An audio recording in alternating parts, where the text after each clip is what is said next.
Okay, hey everybody. So we are live, and I am. I don't know if I sound terrible, but yeah, Roger failed his hacking role. Yeah, that's about. That about sums it up.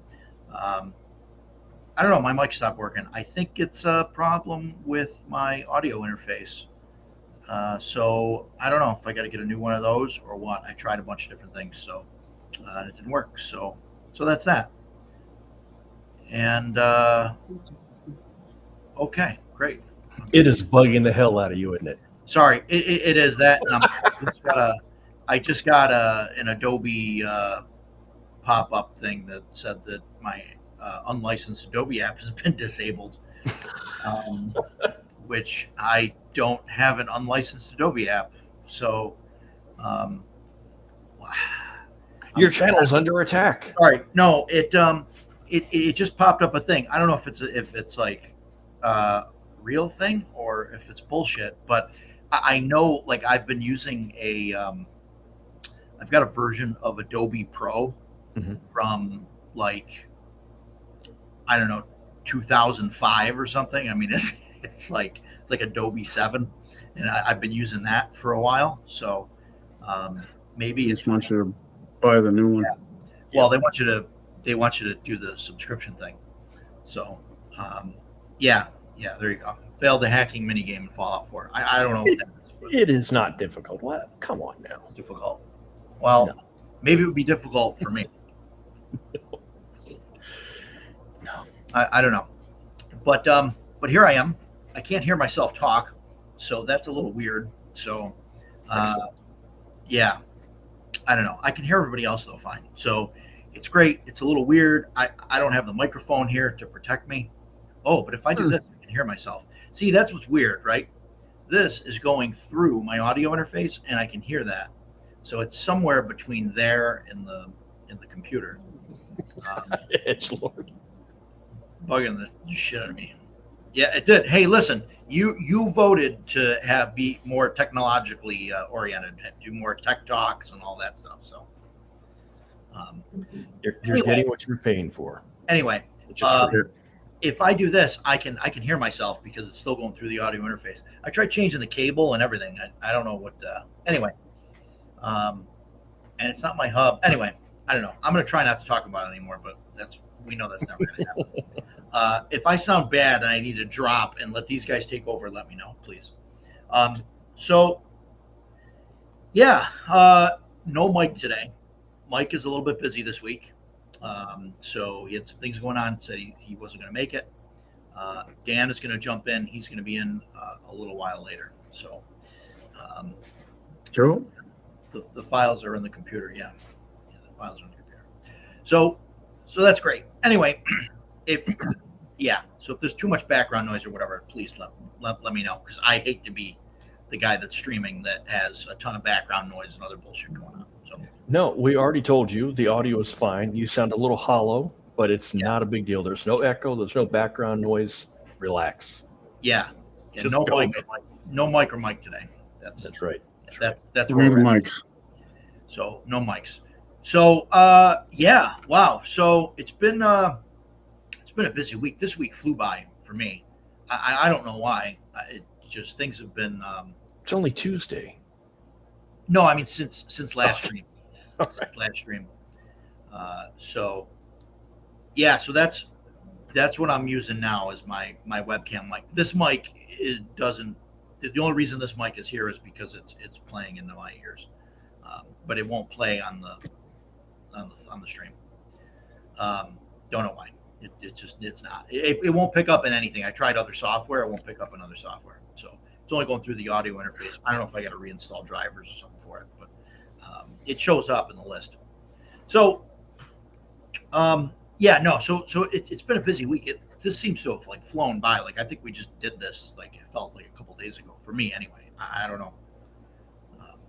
Like I said, it's just been real busy. So I only got one thing. Actually, I didn't think I was going to have anything to show off today. And then I got a package today. Of course, a Kickstarter. Because who doesn't, who doesn't back a ton of those, right? But this is the Darkness Dwellers Handbook. And it's like a little zine thing. And there's a module here, The Forgotten Duke, and Secrets of the Vulgar Manse. And they're just like little zines. This is about adding it's for DCC and for Shadow Dark, which is strange, but it's got some stuff for like running a guild. There's like a specific kind of guild, like you're like a keeper. Like an adventurers guild or a thieves guild, or yeah, it's a little more deep than that, but yeah, it's like brokers of influence type of guild. okay. It's like a secret organization thing, and you get like an invitation for it, and it's like kind of like goes through like how to run it. It's So pretty, it's like a Masons or Illuminati it's pretty type thing. small, something like that. Yeah, Okay. it's Cool. pretty small. It tells you how to do it. There's like stuff about the leadership, maps, and all about it. And then there's this city adventure that is kind of just like a fold out, and it's got a whole map there and a bunch of stuff about that. And Secrets of the Vulgar Manse, which is a 0 level gauntlet for Shadow Dark or for DCC. And it's cool. It's got some cool looking player handouts and stuff in the back. Something you don't see a lot of anymore in some of these smaller adventures. But it's kind of cool. So and it came with some luck tokens. Very nice. Are those wood laser cut CNC? Yep. Sure. Yeah, cool stuff, and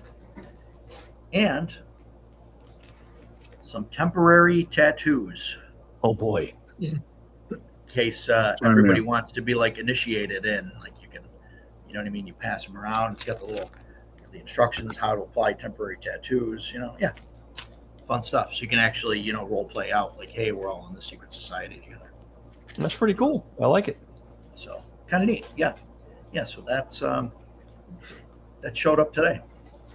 So that's all I got. Oh, it came with a bookmark, which is I believe it's Shadow Dark. I guess you can use it in any kind of OSR game, just like a character sheet thing there. And then it's got all the gear slots on the back. So kind of cool. Little bookmark there. So fun times. But that's all I got. Yeah, I tried that. I did all that. It says that it's on the default, and it says it's on the right one, and it recognizes it, but it won't.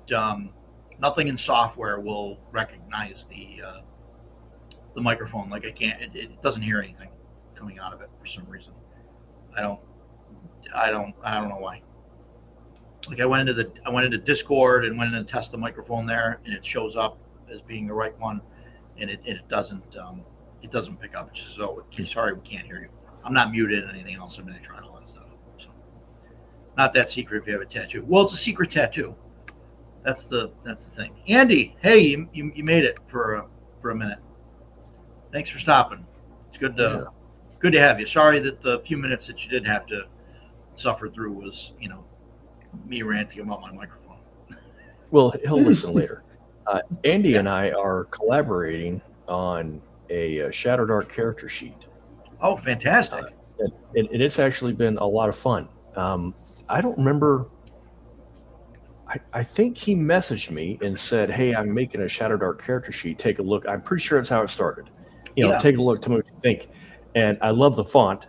And I was like, this is a really good character sheet. Because I don't like the basic Shadow Dark sheet. It doesn't have enough information for me. I know that's what it's for. So it's really basic and easy. Yeah. I don't like it.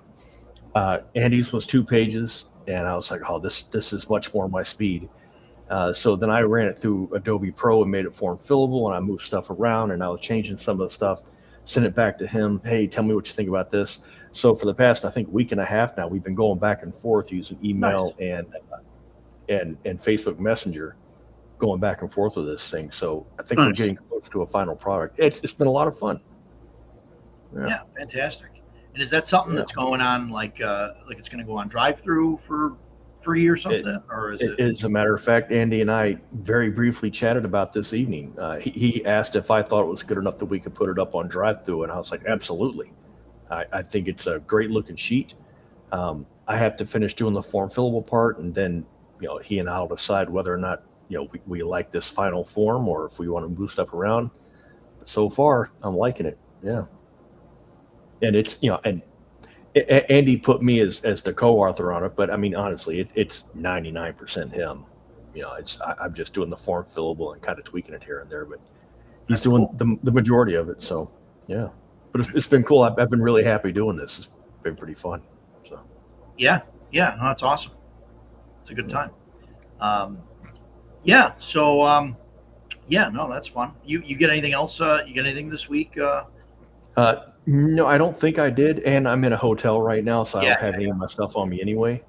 Decado and I were looking at Free League has their 40% off summer sale going on right now. Yeah. It looks like it's all VTT and PDF. I don't see any hardback options or hard copy. Oh, really? I thought somebody So- said they had some hardcovers or something. Yeah, if anybody can find them, let me know. There are hardcovers I'm still looking for. The Mutant Year Zero stuff I'm still, but I still want to get. Yeah. But everything else, I told Stan, I was like, I think I already have everything on here. So, it's not a terrible problem to have. Yeah. No, they definitely put out a lot of good stuff, and Yep. like it's hard to say no when it comes out, Yeah. and then when they have a sale, it's like, oh yeah, Yeah. already have one. Lighting.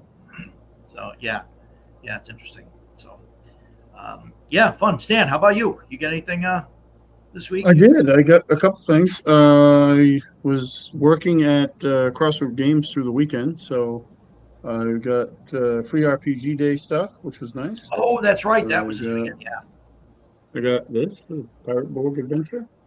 Pretty cool. nice. That's cool. And then I got Arkham Horror Adventure. I haven't really looked at this one yet. The co-owner of the place handed it to me as I was leaving. I got this. This is I guess Zombicide came out with their own role-playing game, so this is an adventure Oh, for okay. that. Interesting. Called Plague Bearer. This one was really cool. This Crooked Moon. Now, Crooked Moon's like typically I think a 5e product, but this was really nice because there's like a full-fledged like haunted house in here, like all mapped out and detailed. So let's make one of the maps. Nice. One of the levels. That's cool. And then this is, I don't know if this will show up very well, but this is like the overall layout of the house. And it's got a bunch of stats and stuff in the back, like this guy here, characters and stuff. So it's pretty neat for free. And they had a Vason one. Oh, cool. Quick start rules and a mystery. So a bunch of maps and yeah. So it looks pretty cool. I've been busy today too, so I haven't had much time to look at it. And then the final one I got was one for Dolmenwood. And Yeah. because I like the Pirate Borg starter things, free adventure, so I bought the starter set. Cool. I bought that from Crossroads. Like I said, I worked for them all weekend, so I came Nice. home with that. How were they busy? Yeah, well, so there's a con here in Maine called PortCon. It's been going on for like, I don't know, forever, I guess. I've never been to it before.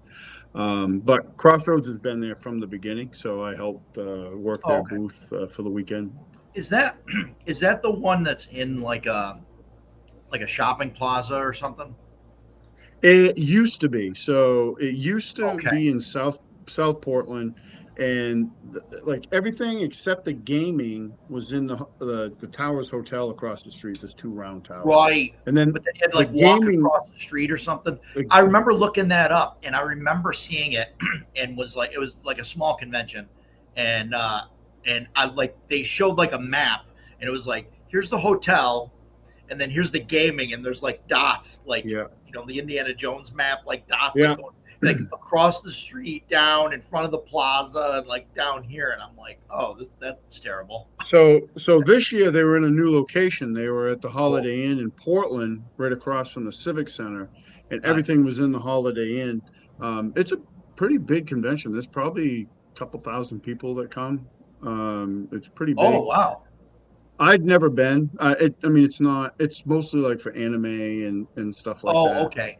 Yeah. All right. It's very much geared that way. But they moved to this location, and from what we found out is they eventually plan to extend the vendor hall. They're going to actually move the vendor hall across the street to the Civic Center, I guess. In the next 3 or 4 years, they're hoping to grow it enough where they can Okay. rent the Civic Center for the weekend and do the vendor hall there.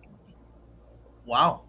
That's kind of Yeah, cool. so it was a busy well, we set up on Thursday and it went Friday through Sunday.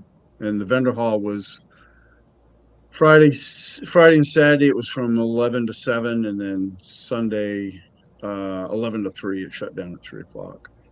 Okay. Cool. So yeah. Wow. And now, how much? How much like RPG stuff?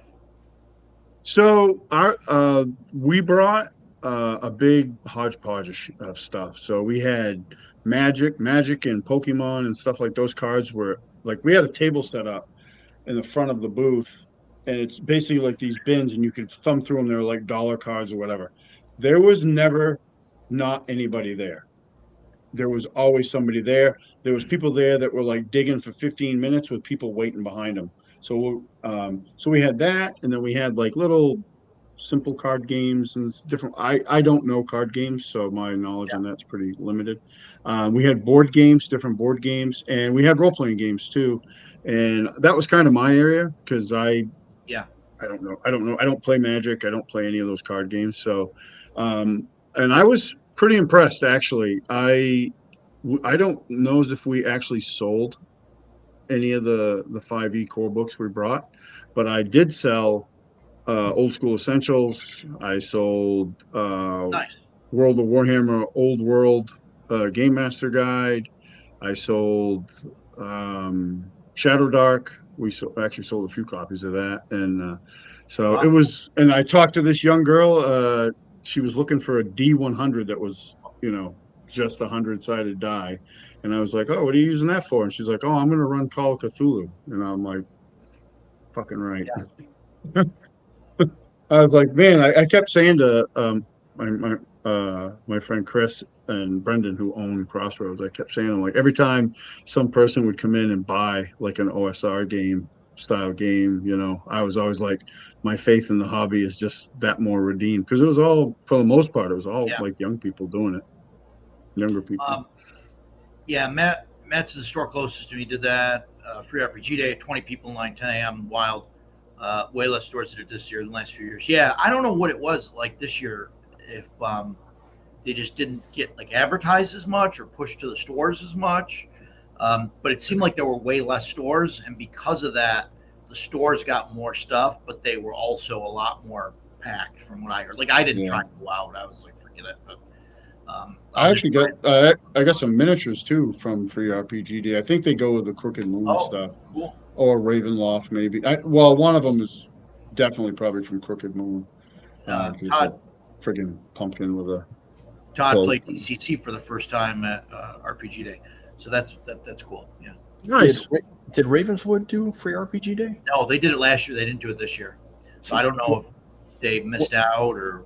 When I was working at the comic shop in Alaska, we did Free RPG Day, and the first time like we went all out and there was tons of people there. I was like, oh, this is awesome. And the second year we didn't do very much. And I asked, the manager why, and he said, well, it's not free. And I was like, well, yeah, it's not. Yeah. The store pays for all that stuff. Right. And, they don't pay a ton of money, but it's still, comic shops don't make a whole lot of money for the stuff, I think, which is kind of ridiculous to me, but. Right. And so it's really kind of a crapshoot for most stores. And I think that's why many of them are not involved anymore. Yeah, Crossroads. I've gone to Free RPG Day at Crossroads a few times. I've played games. I've run games there. They don't do as much of that because this PortCon always seems like it always falls on Free RPGD falls during that, so Mm. they don't have the staff to devote to like running a bunch of games and running the store at the same time. So, and with half of them being over at the con, so Yeah, yeah, actually, one of the things we talked about was next year at the con bringing, because we didn't bring any of that free RPG stuff with us, and they had a ton of it, and so probably next year we'll bring some with us. We're gonna actually bring some less of certain things that just didn't sell that way. yeah. Sell How that many good. So how many games were played? Do you think? Like how like as far as gaming going on? Did you like at this convention? Like they what did you, they do have gaming. I never made it up to because we were where the vendors were. It was kind of like the I'll say the basement, but that's not really what it was. But we're in the yeah. basement. We're in, and the gaming was above us, and I never made it up to it, but I know talking to folks that like they were playing a bunch of different games up there. They had paint and tape for miniatures, and my friend Matt, who's in the comments a lot, is Rooster. He was there. Him and his whole family. They go every year and That's do like great. the cosplay stuff because they have like panels, and it's a big thing because they even like I think it was Saturday night.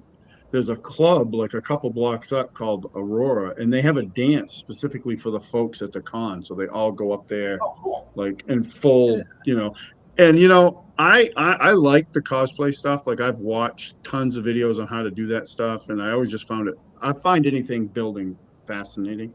But I saw some costumes there that were freaking pretty cool. Like a dude made, and I guess he comes into the shop a lot, from World of Warcraft, like the Ice Lich King. He's all this big, heavy armored.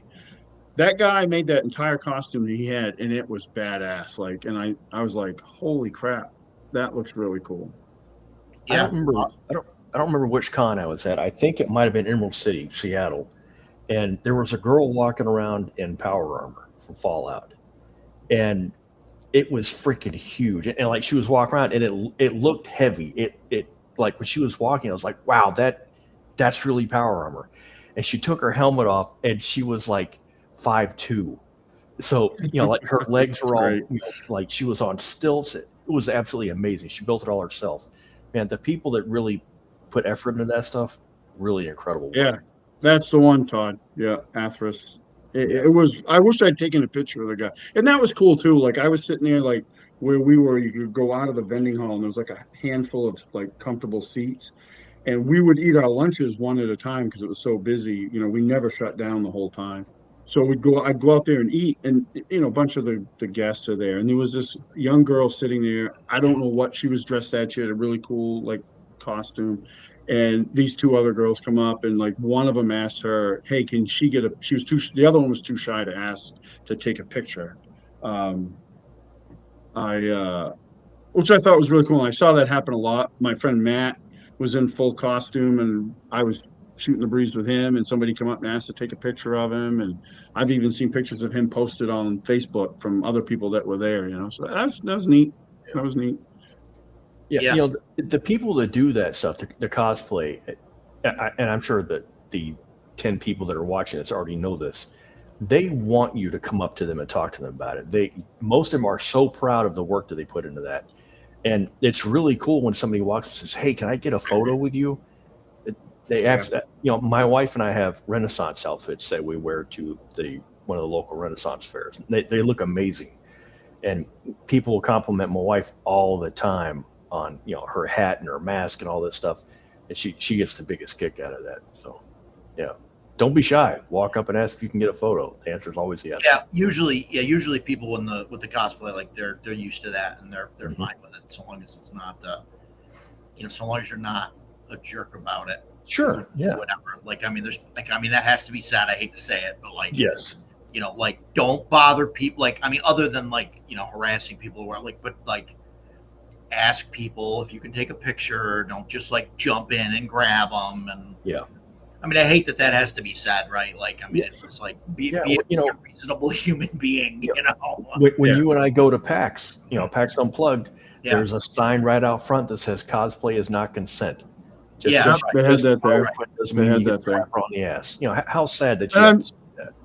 Well, I mean, think some of that, and I get it because like some of the costumes are like Very tad provocative. revealing at times. Yeah. And that doesn't give you free reign to go up and grope one of those people, you know. But Right. there's Gotta be weirdos said. everywhere. So Well, people unfortunately, see it like it's Disney World or something, right? Where they equate that with here's their their favorite character that's dressed up, as whatever, it's Goofy or Mickey Mouse or whatever it is, right? And or the Star Wars or whatever, and those people are they're paid to be there, they're trained. I mean, you shouldn't just go up and grab them or whatever, right? But Yeah. you can kind of just go the thing is okay, people are going to go up to these people and get pictures taken with them or whatever, you know what I mean? And Yeah. but the cosplay people, they're not the same, people. Right. Yeah. They're not professional actors dressed as Cinderella or whoever. It's Tommy down the street dressed as Arthas and, Jane down the other street dressed in T-53 power armor. So I used to go to Sterling Edgelord before it turned to shit, which was, I don't know, 10 years ago now. COVID killed it. But my wife and I go every year. Yeah. Yeah. We're going on the 8th of August this year. Yeah. I mean, is there anybody left up there? I mean, is it yeah, the last time I went after COVID, it was so thinned out and everything was. Well, I think the year after COVID, it was thin because it was the year after COVID. But yeah, you kind of have to get lucky. The weather is so unpredictable. Sure. There's no shelter. Yeah, we went one year and it rained nonstop. And in fact, I planned on wearing my kilt, but I'm not. I have a real kilt. I'm not wearing this thing so I can get poured on all day. And then one year it's a million freaking degrees out. It was absolutely miserable. Yeah. So that affects the crowds. The cost has gone dramatically. The turkey leg that everybody always wants to get. I remember when they were $10. I thought, wow, that's a bit much for a turkey leg. Then they were 15. I think now they're 18 or 20. Yeah, I think it's like 20 bucks. And because the guy that owns the place doesn't want to pay any money to the employees, you get like 2 people trying to serve 500 people a turkey leg. Yeah. But even saying that, Steffi and I go every year. We always have a good time. So there's plenty of vendors. Still plenty to Is that a Renaissance? Renaissance Fair, yeah. Sorry for those of you that don't know. Yeah, it's sort of local. It's we have a local one. I've never been. They do it a whole weekend over in Acton and at the fairgrounds. My buddy Matt, that his family go every year. I should get over there sometime. Yeah, it's we go, like I said, we go every year, but different weekends have different themes. Some of the weekends are not themed; it's just Renaissance Fair. Yeah. The 1st of August is the Highland Festival. It's a lot of guys wearing kilts and all that. That's the one that we usually go so that I can wear my kilt. But we're doing the fairies and Fairyland, something like that, because I'm going to be gone the 1st of August anyway. So we're doing that this year. So I'll just be wearing my regular Renaissance garb. So it for me, you kind of get out of it what you put into it. Take your time, go to all the booths, go see, go watch the washerwomen tell their body jokes and stories, go see the acrobats, have a good time. But if you just want to whip through, then you're not going to have a good time. So, it's still worth going to, in my opinion. I changed a couple sound settings. I'm going to try and switch this really quick and see what happens. Sure. Did that do anything? Yes, you're back. I'm back. Okay, good. Okay. Yeah. It looks a little bit delayed, but that could be my internet. Yeah. Okay. I mean, think you're okay. That's fine. I sound okay volume wise though. Yeah. You sound like you're better. sound good. Okay, cool. Fantastic.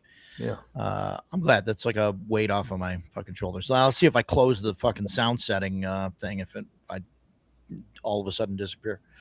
Yeah, I don't know.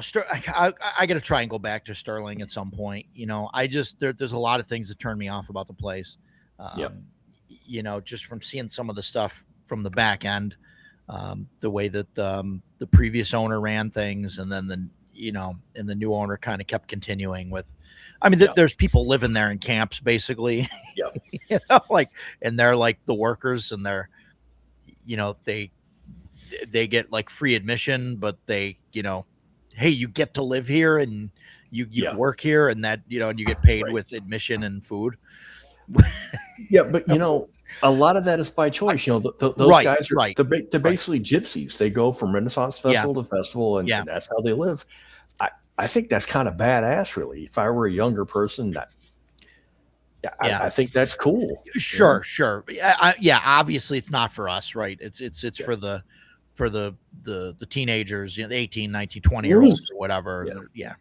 I was actually really surprised. Like I said, I've never been to anything like this before, but I was surprised at the age range that was at this convention, because we had, young people, tons of young people, but then you had people my age, if not older. And I was like, oh, that's interesting, Yeah, cool.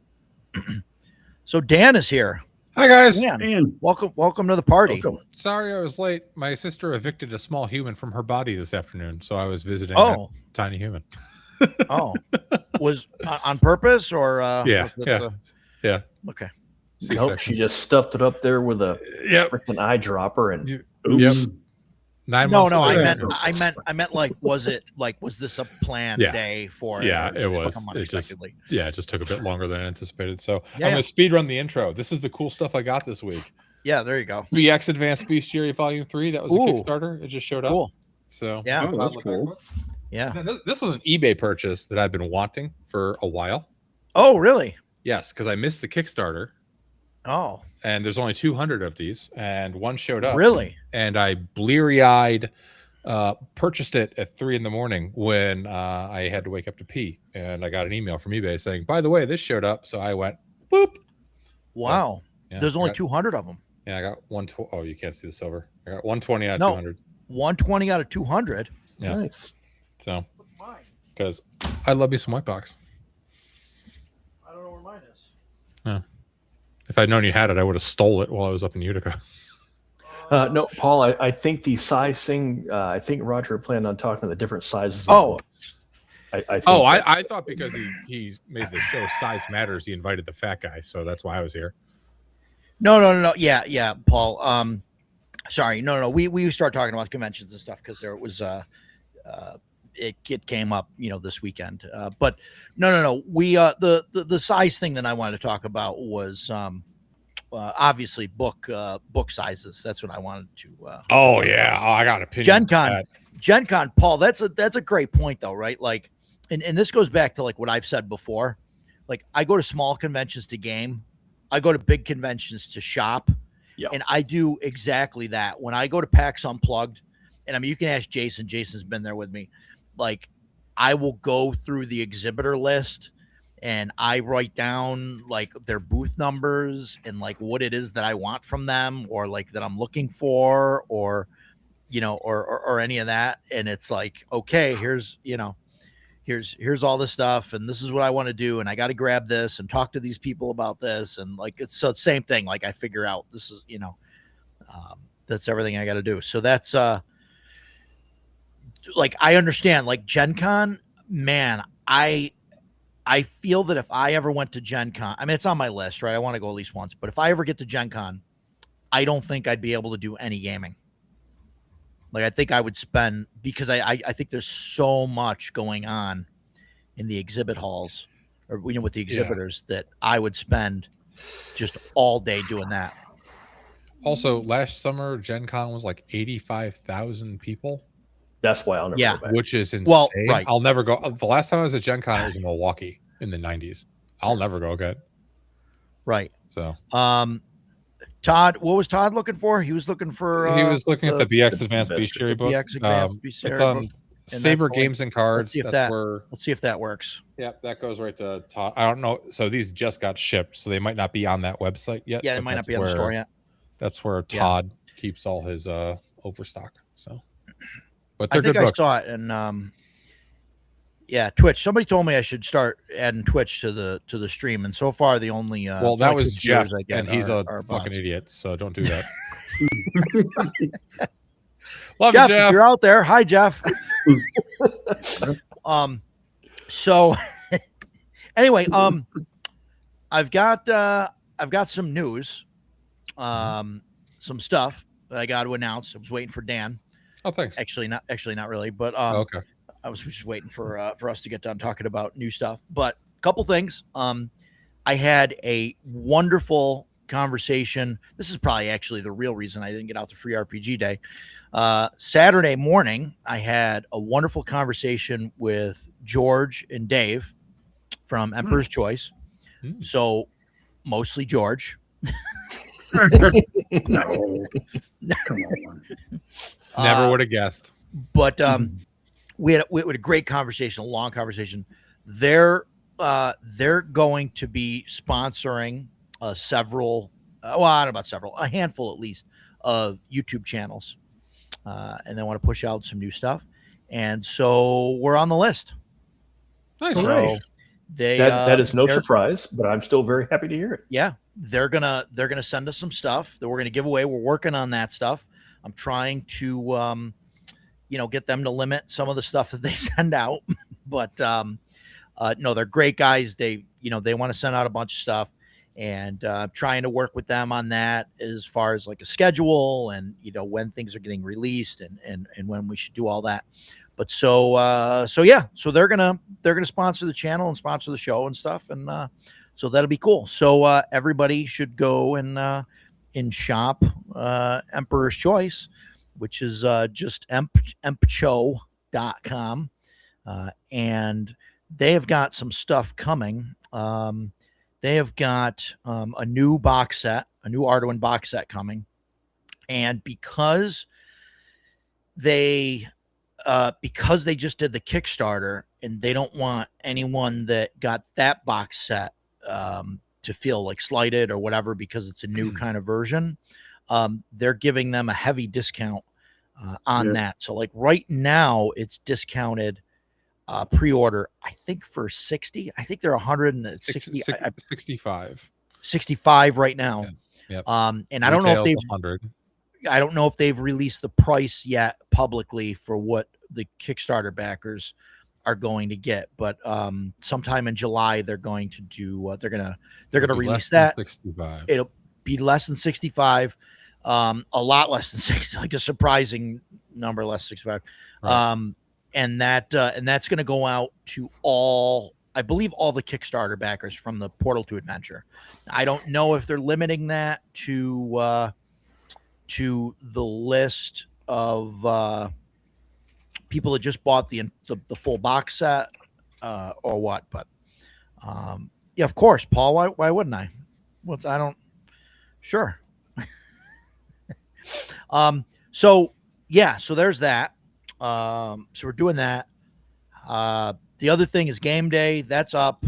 I scheduled a game day for CNY. I know I kind of mentioned that a couple times already, but that is in full swing, and that's going to be December 12th, and that's just going to be one day of gaming. No vendors or any of that. Just a game day. Come out, schedule some games, play some games.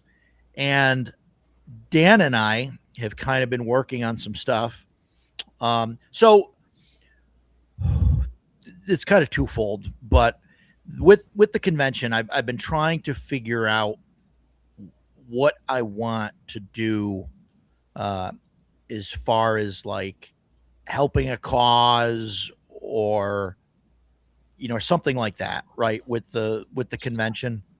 And I think my whole thing that I want to do is get people into gaming, right? And a lot of that for me is there's a lot of people out there, and nobody here really, but there's a lot of people out there that seem to think that you need a lot of money for this hobby. Like I like people have told me that like more than a few times, to the point where it's bugged me, where people say, oh, I can't afford to play tabletop RPGs, which is just crazy. And, when you ask them why, the general answer is, well, because you got to buy, like eight books. Because you got to buy the 3 core books for the Dungeon Master. And then you got to buy a player's handbook for each of your players. And they're all $60 a piece. And so that's $500 of books, and then you got to buy dice, and you got to buy, all this stuff. So it's kind of, and then like, look, I go back and forth, like the Critical Role thing, right? Like I get they brought a lot of people into the hobby, but people look at that and think like, oh, like this is how you play Dungeons and Dragons. Right. That's the Right? hobby. Mhm. Right. You know, with a expensive lighting setup, miniatures, all the terrain and like everything else. And so when you see that and that's what you start with, like people don't seem to think like, oh, it's possible to do this just theater of the mind or with, pennies or whatever. Like they think, oh, you got to do all that. So Dan and I were talking kind of on a side from that of doing a game day thing and doing like a giveaway, having a game. So Dan's going to run a game. He's going to run White Box, and it's going to be basically for new players only. So anybody that's new to the game, and we're putting together like a package to give to all those people. And I think going forward, I kind of want to do that continually with the convention. And I don't know how we're going to set that up yet, but I think I really want to get new people into gaming. And so I want to put together things like, yeah, Dan was showing the one copy of White Box. I'm kind of partial to this art. I don't know. I just kind of like it, but it's the same book. I like right? the dude standing against the dragon because that's Giga Chad energy right there. Yeah. And so like these books are cheap enough, right? You can get them for $5 a piece. Right. And I think putting together a little bag with one of those books, same thing. Basic fantasy, that's definitely on the list to do that. Right. Yep. And you could do a different one every year too. You're right. And I think every year, whatever. And I'm going to see if I can get people to donate to it, but I want to put together a little bag that's basically, hey, here's the book. Here's a set of dice. Here's a couple of modules. Here's some character sheets. Here's some tokens. And then there's a package, and anybody that's never played before or never ran before, hey, here's a game that's just for you. And here's a bag. Go and, spread the joy of, RPGing or whatever out there. And maybe eventually we start doing stuff for like schools and, and all of that stuff. I don't know. I mean, I'm getting too ahead of myself now, but that's, but that's kind of where I want to go. Person table first, but yeah. Well, yeah, right. Let's fill that out. But like, I mean, after doing the thing for the kids and like showing them stuff and giving them like away, some things when I ran that class, like that was fun. And then, you mentioned doing this, and I think that's fantastic. And I'd love to do that year over year and then do it even, in between, So, and people don't realize that. I think that, that you don't have to spend a lot of money, doing it. So. That's because people see 5e and they see the $100+ of investment and they're like, no. Right.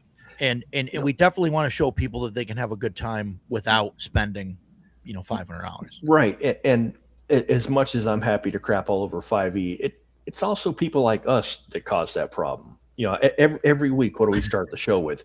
Look what I just got. Sure. Yeah. And no, absolutely. And I agree. And I have sometimes no you problem get signs like this. So, yeah. Edgelord, I don't think that's a good idea. Edgelord is right. But yeah, no. I think it's a great idea, Roger. I get it, right? Like, but Mark, the difference, right, is that like I'm in that position, right, where I can do that.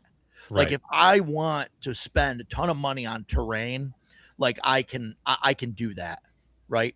Whereas with most people that are playing or that are new to the game that see it being played or hear us like talking about it or watch Critical Role and like see that going on, like they instantly think, oh, hey, I got to get that stuff, and they go to like Barnes and Noble or whatever, right, or their local game store, and they're like, oh. Here's the 3 core books that it's $180. And we need a bunch of players handbooks and we need dice and, all of that. And they start to see all of that go up. And like, there's not a lot of options out there, I think, or the people aren't like pushing, like this stuff, the cheap stuff. Like, I get it. It's hard for like some of the stores and all of that, and Stan, I know you work at, some of the stores, and Jason, I know you worked at that comic shop. But like, I don't know if, like those stores, like if a kid goes in there and is like, oh, I really want to spend $500 worth of stuff, I'm going to come back after I, mow some lawns, like whatever. I don't know. Is a store really going to tell them, hey, why don't you buy this $5 thing instead? No, Like, they're going to push the margin product with the add-on. I will speak to that only because I have some firsthand knowledge. I'm only speaking for the store that I'm involved in, which is Crossroad Games. They will absolutely deter people that cannot afford big purchases not make big purchases. And as much as they've seen it time and time again, like people will come in and I was shocked. They'll come in and dump like thousands of dollars on Magic, and then a month later they're back there selling the cards because they couldn't afford it. And they will try to talk people out of making purchases that are not financially sound for them. But also, so just ball shops everyone. Yeah, I would do the same thing. I would be like, you get a little kid that comes in, and this was when Stranger Thing was on fire, and I'd be like, it's awesome that you want to play D&D. Let me show you this starter box for $25. Mm-hmm. Get this; it has everything you need, and Dragonbane is great about that. Because Dragonbane's not even a starter box; it's the game. We've talked about that before. Box and RPGs. Tons of the Free League games they have starter boxes. Here's $25 to $40. This is all you need to play this. And then if you do like it, come on back and then we'll talk about the Dungeon Master's Guide and the Player's Handbook and all the splat books. Right. Yeah. And I want to say most game shops would be like that because they're usually staffed by people like us. Mm-hmm. Not all of them. I don't know if our local game shop would do that. In fact, I think they probably wouldn't. But I think that most probably would. By the way, since you mentioned Dragonbane, I don't know if you guys mentioned this before I got here, but the Free League summer sale started, and the Dragonbane box is $30. Oh, really? $30. Wow. Yeah, and the starter boxes for like Lord of the Rings and some of the other ones are $17. All I saw was PDFs. Are they doing hard copies? They are doing hard copies. Okay, I'm gonna have to look again then. Cool. Yeah. Wow. Yeah. That's what I thought that they were doing that. So. Yep. So anyway, so that's what I got for announcements. I don't know. I don't think I got anything else. Oh, tomorrow I'm doing a stream with Todd from Blackwall Games, Jason Vey, Elflair, and Matt Tapp from Barrels and Borderlands. We're doing that every other Wednesday for like an hour and a half. We're going to see how that goes. That'll be interesting, talking about designing and things like that. So it'll be interesting. So what time is that'll this? be fun. So check tomorrow. That's going to be at is that at 7? I think it's 7 tomorrow. So probably like an hour and a half. We're figuring. Okay. So, but yeah, that'll be really fun. So, good times. So yeah, I think, like I said, that's all I got for announcements and other cool stuff. As far as the topic goes, does size really matter? I mean, mm-hmm. Dan messaged me as soon as it went up, and sure did. Should I say it out loud, or I mean, go for it? Is that okay, or go for it? I have no shame. Dan messaged me as soon as he saw the thing go up, and said, I shall be there and bring the dick jokes. Yeah, right. So what do I mean? So obviously I said it in the description. I mean physical, like book size, right? Like that's my major thing. Mm-hmm. And it was interesting because usually, I don't know. I started thinking about this because I'm always staring at my shelf when I'm running games. The shelves that are behind me, I'm on the other side of the table when I run. So, so I always look at my books and stuff, and I can see that all the stuff there. So, it's interesting to think like somewhere I'm trying to find a happy medium. For books, he says, yeah. Like I'm trying to find the smallest game possible that will do everything that I want it to do. Right? Does that make sense?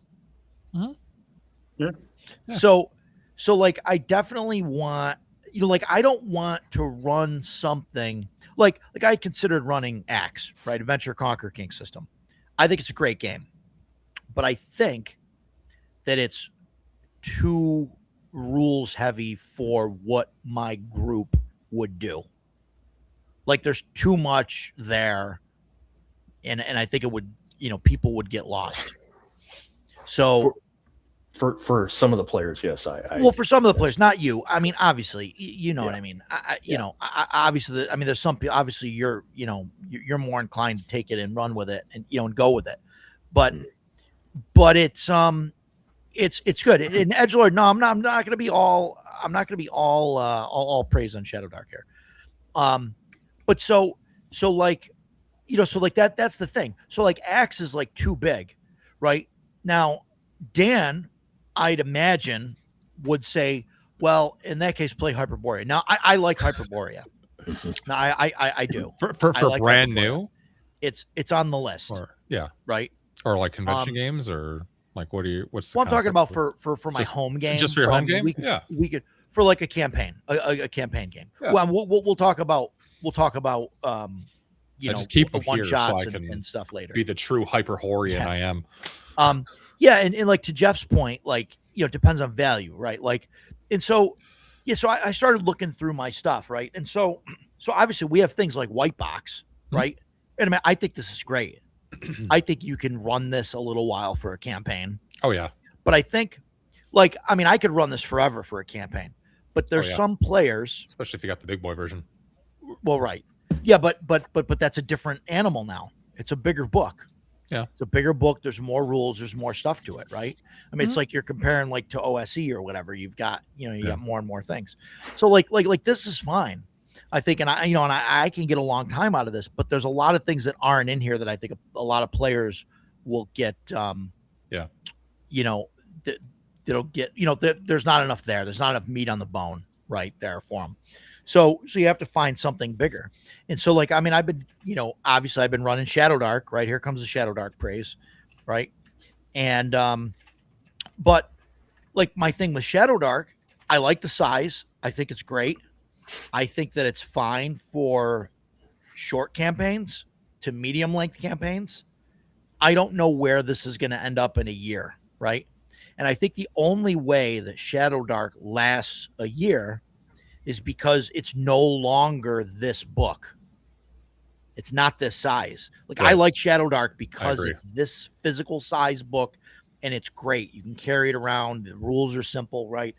It's compared to this. Maybe has a little bit more on it. There's more on the random tables and things like that in here. But the difference is like running this as a campaign that I'm figuring out now, you need a lot of extra stuff that it's really, wasn't originally designed to do, which is why this is the Western Reaches Kickstarter stuff. But that adds 2 books that are this size, right? Because they're both 300 pages a piece, right? And this is 320, 325, right? So now you need triple this plus all the zines that are out, right? In order to run like a longer game. So, I mean, all that was kind of interesting to me, trying to figure that out. So that's what I meant by, for size. Savage says that Castle and Crusades has been go-to fantasy system for 5 years. I ran CNC for a couple of years. I think CNC suffers from the same issue that all D20 games suffer from, and that's once you get to somewhere around 10th level, the D20 system falls apart. Like that's just, but that's why Kelsey caps Shadow Dark at 10. That's why Dan, hold it up. That's why Hyperborea caps at 12, because they knew. And technically, Castle and Crusades caps it. Is it 12? It originally capped at 12, and 13 to 24 was in the Castle Keeper's Guide, and then in later printings they moved it, so now you can go to 24, and it just, but it's still the siege engine doesn't work. It's still not like it's like it goes to 12 and then like 13 to 24 on like the next page or whatever, you know what I mean? Yes. So it's like a subsection sort for of each like class. But I think that the problem with the siege engine is the same problem that you have with the D20 the D20 system. Mhm. Once you start adding numbers that are over half the die, like it doesn't, you know what I mean? These things start to fall apart. Like it's just an issue with, with that. By the So, way, yeah, I'm like- gonna throw out a PSA real quick since you said Castles and Crusades 20 times. Castles and Crusades Foundry is now going to actually be maintained and updated by me. So that's official now. Congratulations, Dan. Thanks. I'm not getting paid. But it'll be maintained. So, Fantastic. Hey, Mike. hey, Mike. Thanks for coming. But I mean, I think so. Size of the game wise, in my opinion, one of the ones that is the most rules complete yet remains a reasonable size is Swords and Wizardry Complete Revised. I thought you were going to say Hyperborea. I figured I'd mixed up a little bit for once. Hyperborea is 600 pages between the two books. Swords and Wizardry Complete Revised in the one book is $140, and that's the complete game. 140 pages. Yeah, and then you have it's a letter sized book, right? So it's like the old AD&D. Is that it? Complete Revised? That's all it is? Yeah, there's two it's other not books. Less than that? There's the Book of Options and I got it right here. Yeah, so this is the Complete Revised book here. Yep. And 144. Okay. Yeah, but so I mean, there's the Book of Foes, which has a ton more monsters, which obviously I would recommend. But there are monsters and stat blocks in the base book, so but you don't need it. I don't consider like I don't think you need all those monsters. I don't think you do. I mean, that's like those are pages that are added to a book. Like it's fine, but I don't think you need them. You know what I mean? You can. Yeah, there's a ton of awesome classes in here, and it's more than just your standard fighter, thief, cleric, magic user. There's like monks and that sort of stuff, and there's like 10 more or whatever in the Book of Options. So, and there's a lot of cool ones. Sure. So but like one book is a complete game that and it's very easy to read and parse because the layout's awesome. And this is a book I would love it if they would make like an A5 version. Really, I like that it's letter. I like just because it would be twice as thick, which I'm okay with because it's kind of thin. Yeah, but that's true. But I think the layout would be a lot harder in A5. But yes, I agree. I agree. It would. Yeah, that would be difficult. I think to make it as parsable as it is, especially with some of the bigger tables. But fantastically complete game. You can get all three for like 120, but you can get one for like 40, I think, or 45, something like that. Yeah, I'm not sure what it. And and the PDF is like $10 on drive-through. So yeah. Like another big game that like came to mind, right, was this here.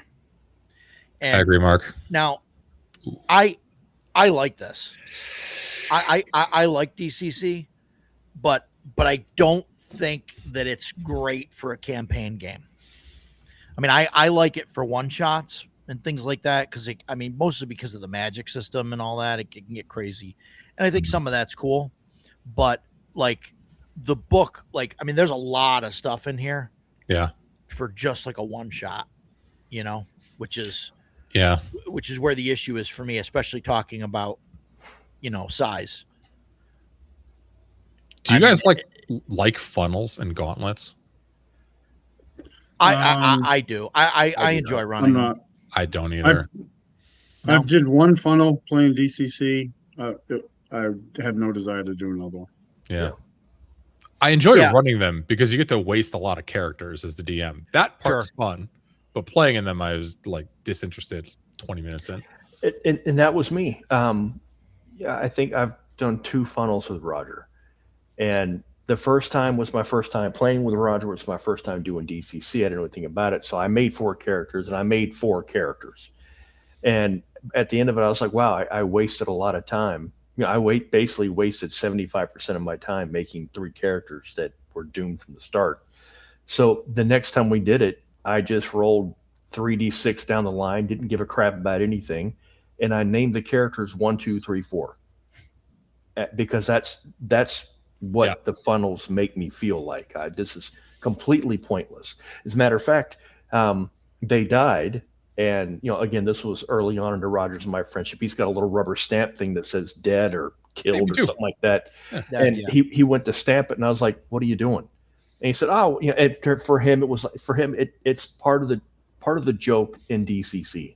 And I was like, they're not your fucking trophies. You're not stamping my character sheet. Yeah. And I watered them up and threw them away because that's how I felt about it. Nice. So yeah, I am not a fan of funnels, and it's not, and I'm putting more emotion to this than is needed. Roger didn't offend me. There was nothing like that. It's just, I don't want to play a game where I know that 3 of my guys are going to die. I don't really get that. So it just doesn't appeal to me. Yeah, I'm the same way. I mean, I enjoy I enjoy playing them and running them. Obviously, I run them more than I play them, but I just I feel the same way about them as I do for like a convention game. And where it's like the characters are going to get thrown away. Now, I mean, I know you, right. I mean, I keep characters right from convention to convention, and I'll pull out, the same character, but that doesn't, bother me. Like, I know that you do that, and it's more of a thing, like you want to see your characters go through, and do stuff.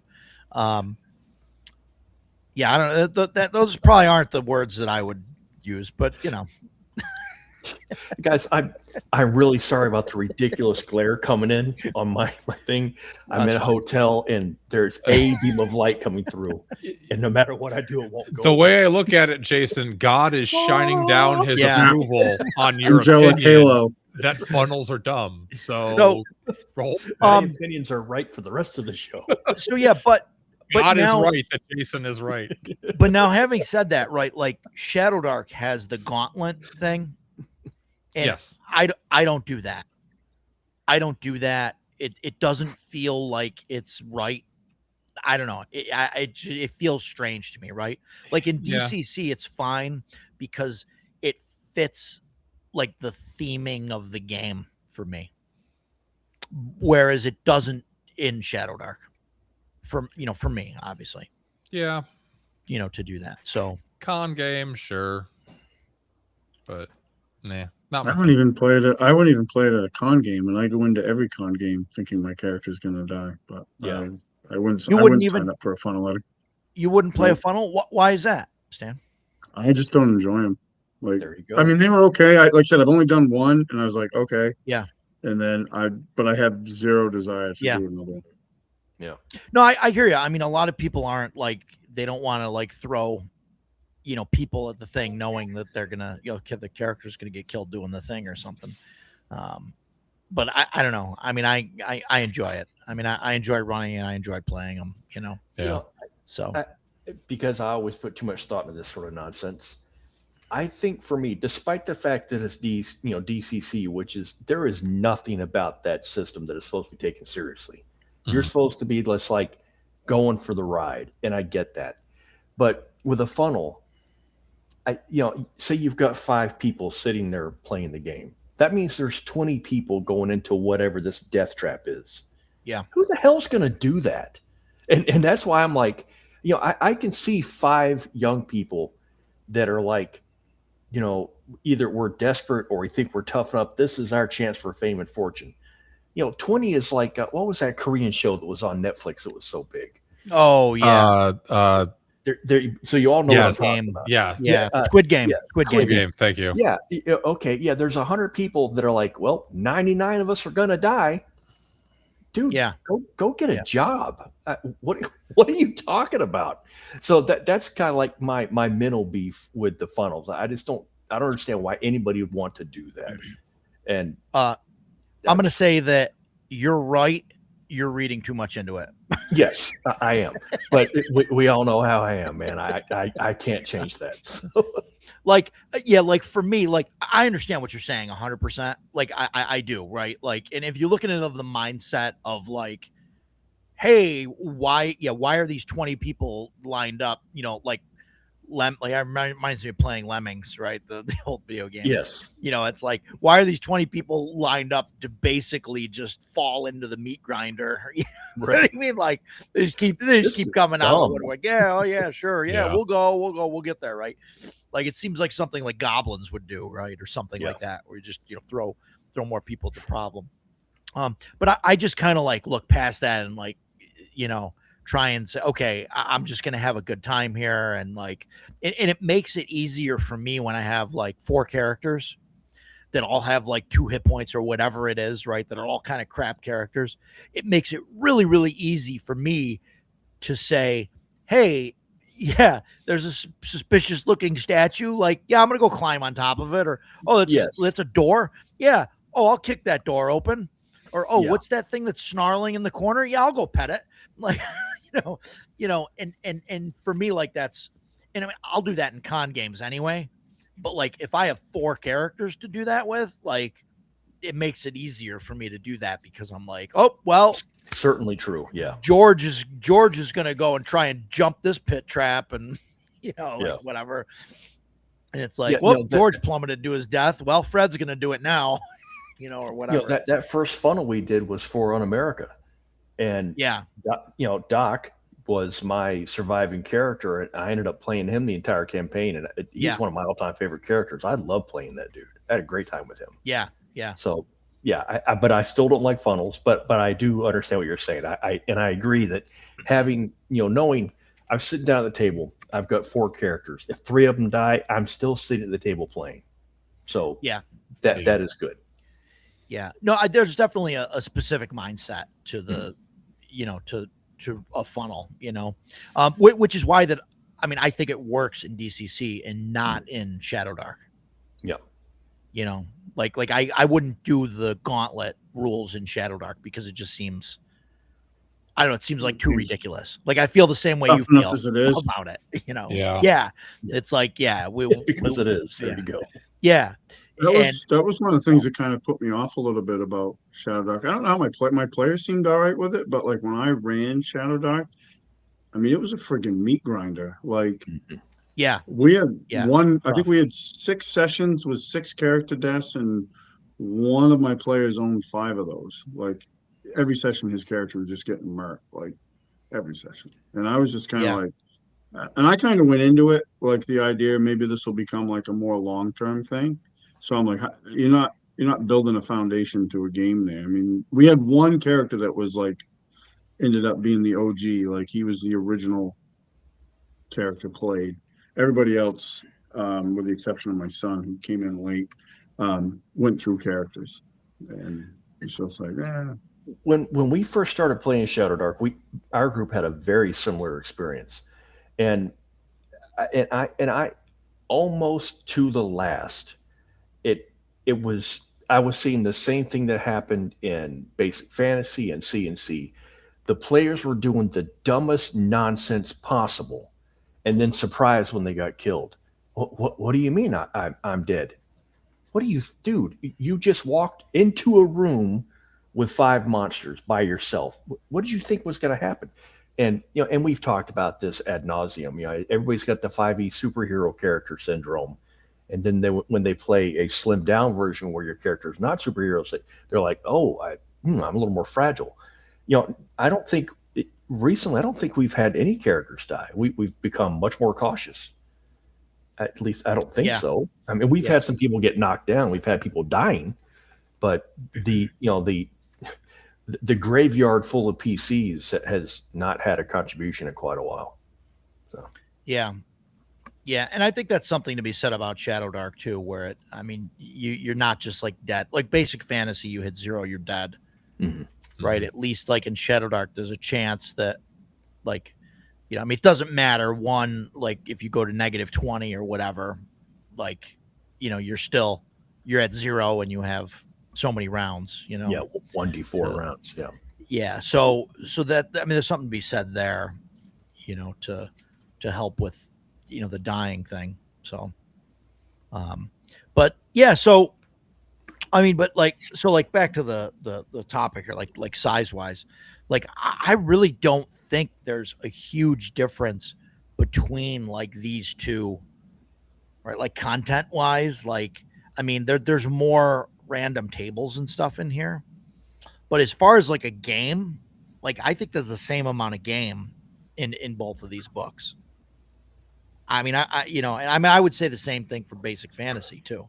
I mean, just talking about the core stuff. I understand that in Shadow Dark that we're using extra stuff, right? But like all that aside, there's 4 character classes in here, right? And it's 1 through 10, like, and I think it's very similar to this. And this is a lot smaller of a book. Yeah, what do you guys think? I know that Mike feels totally the opposite of my opinion on this, because we've talked about, the similar subject a few times. I even said it Sunday while we were sitting there going through the books. I looked up at you and I said, I really like the layout of this book. And I'm not shilling for Shadow Dark. I've talked to Roger about, I think that we should leave Shadow Dark. I don't think it's got enough on the bone. In fact, now I'm going to shill for Chubby because it's that time of the week again. If we were not using Chubby's Player's Companion, I would not be having fun playing Shadow Dark. Yeah. And I was all for playing in the beginning. I think it's a good system. I'm glad we've checked it out. But if it weren't for his Player's Companion, I'd be done. But we are, and I'm still having fun with it. But I've got the book open, and I like the thickness of the paper. I like the size of the font. I'm Absolutely. I'm 54. My eyesight's starting to fade, as much as I hate to say it. I don't like wearing my glasses when I'm looking at my stuff. I can open that book up, set it on the table. One, it takes up half as much room as a normal size book, and it's easy for me to read. And I really like that. I think it's a bang up, format. I really like it. Mike does not. He said that a few times. He does not like that format at all. If you made the book bigger, it'd be this thin. He's not wrong. If you shrank the font down a little bit, I like it. So. Oh, Agile. Medical leave from work to severe re-injury, chemical damage. So you folks are all I have for entertainment this week. Well, we'll try and entertain. We love you, buddy. I am more than willing to act like a complete and total jackass on the internet to entertain you. I don't think I said that Mike is wrong. I think I said I disagree with his opinion.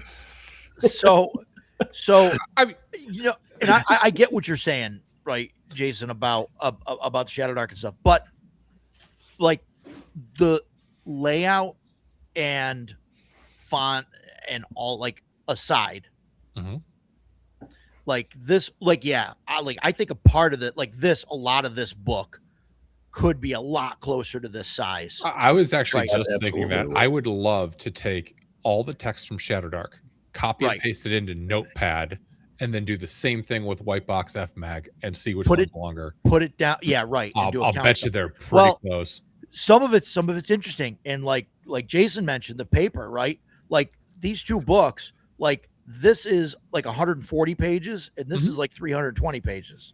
Yeah. So in this, in the Shadow Dark book is like 4 times the size of this. But it's because the pages are like twice as thick. I'm going to figure this out right now. And I am not, that's, oh my God, dude.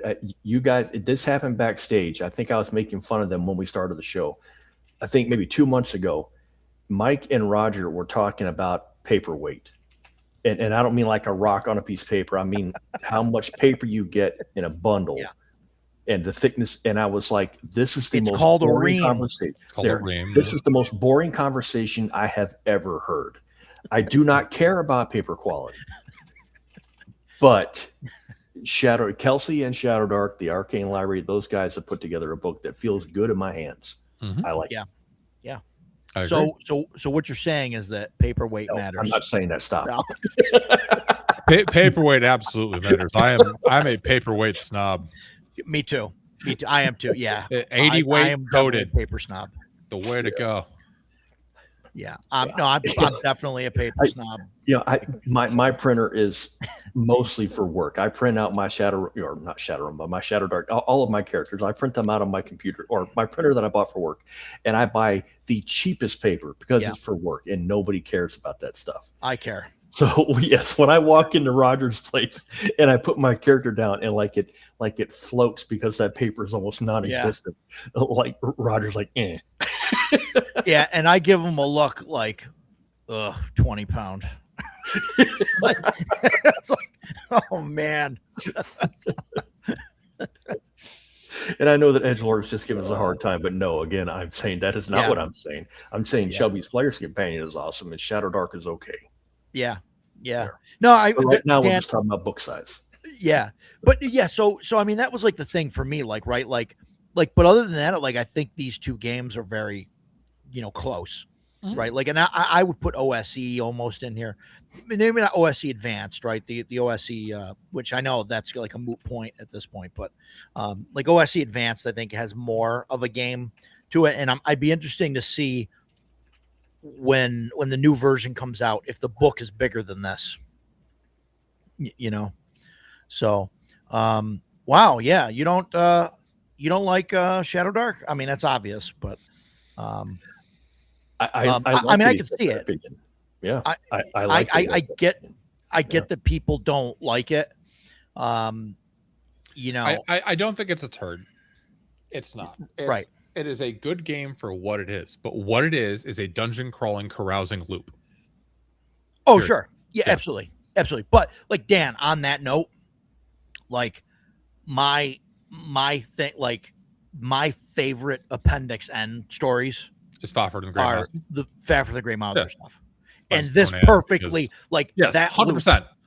That's this. Yes. And I was like, oh, this is amazing. It does exactly that. Yeah. And this, boy, I just love when we get to talk about this stuff. That is my problem with Shadow Dark. And that's why I'm actually kind of leaning towards Baron Kars's opinion. I don't think it's a turd. Sure. But I think it's close to it because I want more from my game than going into the dungeon, fighting monsters, getting 100 gold, coming back and getting drunk for the weekend. That does not appeal to me at all. I do it because that's the game that we're playing and I want to play. But I want so much more from I think that's also dependent on who's, running it and what you're doing. Because I've watched games that isn't all that they do. Like they do and we're doing too. more than just that. I mean, but that is heavily, part of it. I'm going to try and incorporate like doing some of the training stuff and things like that. That's not just the carousing, but I'm letting them build stuff. They've kind of got a base. You know what I mean? There's all that stuff. It's definitely geared towards that. But I think it's incumbent on, the players and the game master to take it in different directions. Sure. But like also like, and for the purposes of like this show, right? Like, of this episode, right? Does size really matter? Like this is one of the things that I was thinking about when I was, I'm talking about this show is like, is this book plus all the Western Reaches stuff, plus Chubby's book, but you know what I mean? Like that's a lot of pages now together. Yeah. Now we've got like the equivalent of like 5 or 6 of these books, right? Which is something that I got upset about in 3.5 days. Like, is that still less, even though it's more, is it less than a game of something like Hyperborea or OSE? Like just at its face. You know what I mean? Like I can't speak to OSE. Sure. I bought them at the con. More about that later. But I can speak to it about Hyperborea. When I pick up the Player's Handbook to Hyperborea, there's 2 books for Hyperborea, Player's Handbook and DM's Guide. Mm-hmm. When I pick up the Player's Handbook, I feel like this is a complete system that is fully fleshed out, fully grown, 100%. And I don't see that we could ever get bored with it. It leaves you wanting for nothing. Yes, it is so freaking good. But Shadow Dark, man, and like talking about, that one book, just like you said, it's got 4 classes in it. Yep. Just that's not what I'm looking for. Yeah. And that's why I've said so many times, without Chubby's Player's Companion, I wouldn't want to play Shadow Dark anymore. Yeah. So. Yeah. And like, I'm fine with just the 4 classes, that. I mean, that's one of the things that we kind of differ on, but you just want 2 classes, or was it just 1?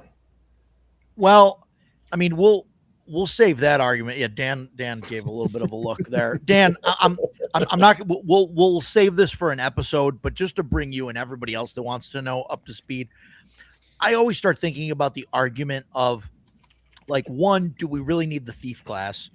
Because like it wasn't originally in there because everybody's sort of a thief anyway. Like they're all raiding tombs and going in that anyway. So I think we can just kind of incorporate all the thief stuff in everybody else. Like just give everybody one thief ability, whatever, and that's it. So we really don't need thieves. Not. And then shut up, I'm talking.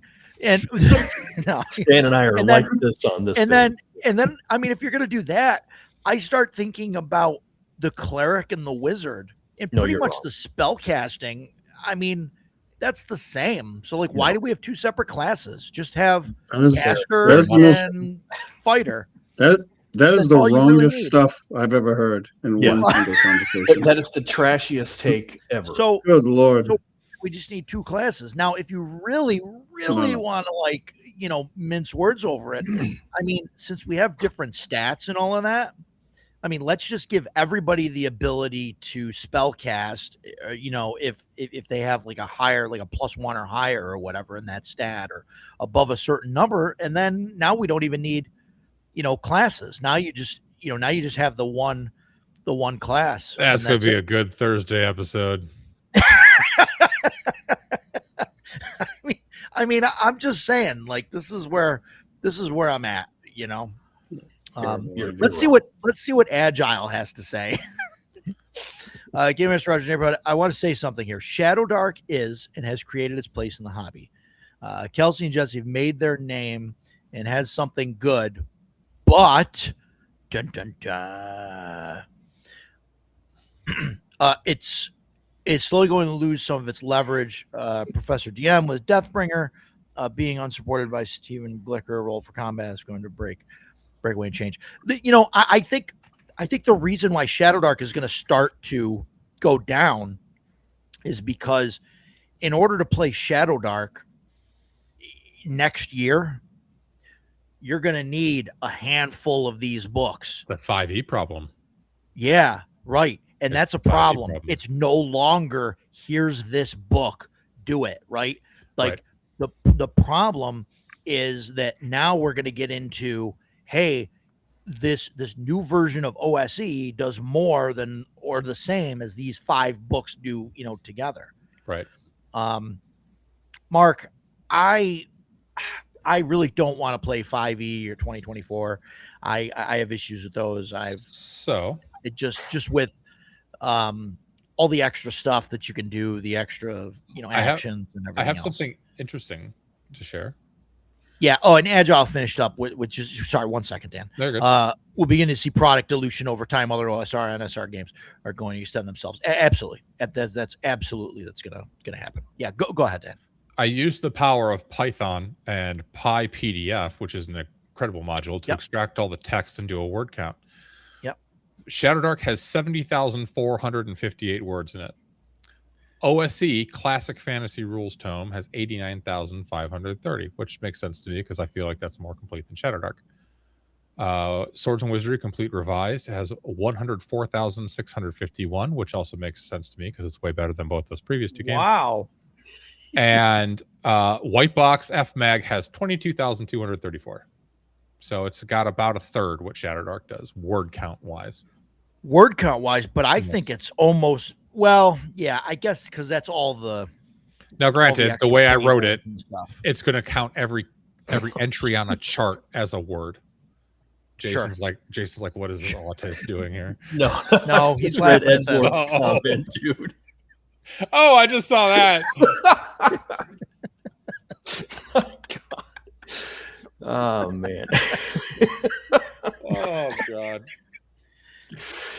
Oh man. Boy, you made me blush. Congratulations, dude. Look at that. Yeah. I can see it. I'm like, oh god. Yeah. Boy. Sorry. I'm sorry, Dan. I didn't mean to stop you there. So it's all good, brother. That was funny as hell. But I mean, like, having played them, like, it makes sense to me kind of like how I would essentially rank these games on like a completeness scale. Swords and Wizardry has more going for it than Shadowdark and OSE. I consider OSE having more to it procedure-wise than Shadowdark. And White Box FMAG, great little game, complete game, very tight. And some of it obviously is going to be weighted too by like how many monsters they have in the book and that kind of thing. But it's a fun little experiment. No, I agree. No, and I get it, right? And so like I think that's part of it. And like Michael, to what like Agile was saying and stuff like that. Like I think like wow, 22,000. I just look back at that. It's crazy. 22,000 for FMAG. Shadowdark has 70,000. Yeah. Right. But like Shadowdark, like with that, right, considering with the West Marches thing and everything else, we're at probably 300,000 plus words because there's another 2 of these books at least. Yeah. So it's crazy that, whereas OSE Classic is still like 90,000 and that has like the wilderness travel rules and whatnot, in it. Now, obviously that's classic. It's not but compared to Shadowdark, I think they're about on the same level as far as like content and things like that with Shadowdark plus the Western Reaches stuff, like that. I mean, so that's interesting. And I also think Shadowdark will dilute by nature of it being a very good gateway game for 5e players. They will play it. Sure. I think they will find themselves wanting more, and then they will go search for that more, whatever it may be. So what do you guys think? Do you guys think that Shadowdark do you think because of all the extra stuff, it'll have like the same problem that like you guys have brought it up before. I know Mike has brought it up before with like 2nd edition where there's like a ton of extra books, a ton of extra classes, a ton of extra things.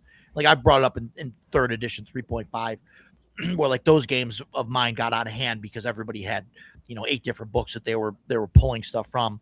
Like, do you think that's going to happen? Like I see that happening to Shadowdark now.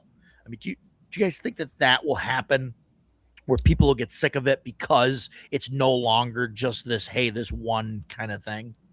If you're only counting like official stuff, no, I don't think so. Because I don't think like the books aren't like densely packed. Like if you open up a 2nd edition book, those books are densely packed with information, and Shadowdark books are not that way. Yeah. So I don't think like adding the player's guide to the Western Reaches to your Shadowdark collection as a player, if you have the core book, is a big leap or a bridge too far. Like I think that it'll give them just enough of those extra options, more character classes and stuff that they might be looking for.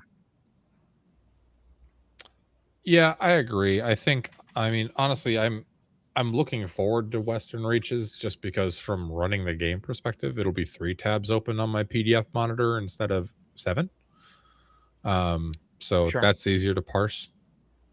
But like what Dan's saying, I think it's actually a boon because now all I need is 1 extra book and I have all of the classes that are in 6 different scrolls. I don't have to sift through all those. I can just bring 1 extra book that's going to be roughly the same size as the core book, which is not big, and good to go. Yeah. No, I mostly agree with that. I just think that it's going to get I think that in another 2 years, Kelsey's going to have to release, Shadowdark Complete or something. But what if instead she just keeps doing new printings instead of a true new version?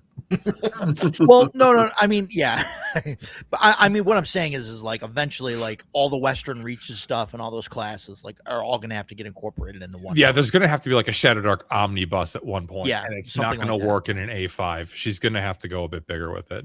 It's going to be an A5. It's going to be an A5 that's it's as thick as it is tall. Yeah, it's going to look like a loaf of bread. Yeah, or she's going to do a box set with 2 volumes or something like that. Yeah. Or a box set or something like that. But to your question, because I didn't answer it yet. Yes and no. you and I have talked about 3.5 a lot, and I have always said the same thing to you. I understand the concern. I get, you get a mountain of splat books. Everybody wants to play some oddball race in some weird, Sure. half-baked class. All you have to do is say no. Yeah. Right. Because No, I get it. 3.5 is another one of those systems where if you've got the player's handbook, this is a fully developed system with 8 races and 10 classes. You can play Dungeons and Dragons with just a player's handbook, and there's plenty of meat on that bone. So I think Kelsey widening the gaze of Shadowdark is a good thing. And I'm only talking about myself because those 4 classes go boring for me. I agree. And I've said, I don't like playing a cleric, and Sunday's game was the epitome of why I don't want to play a spellcaster in that system. So you're leaving me with Thief and Fighter. I've got 2 classes I can choose from. And well, now you're just getting back to Roger's system that he was theorizing 10 minutes ago.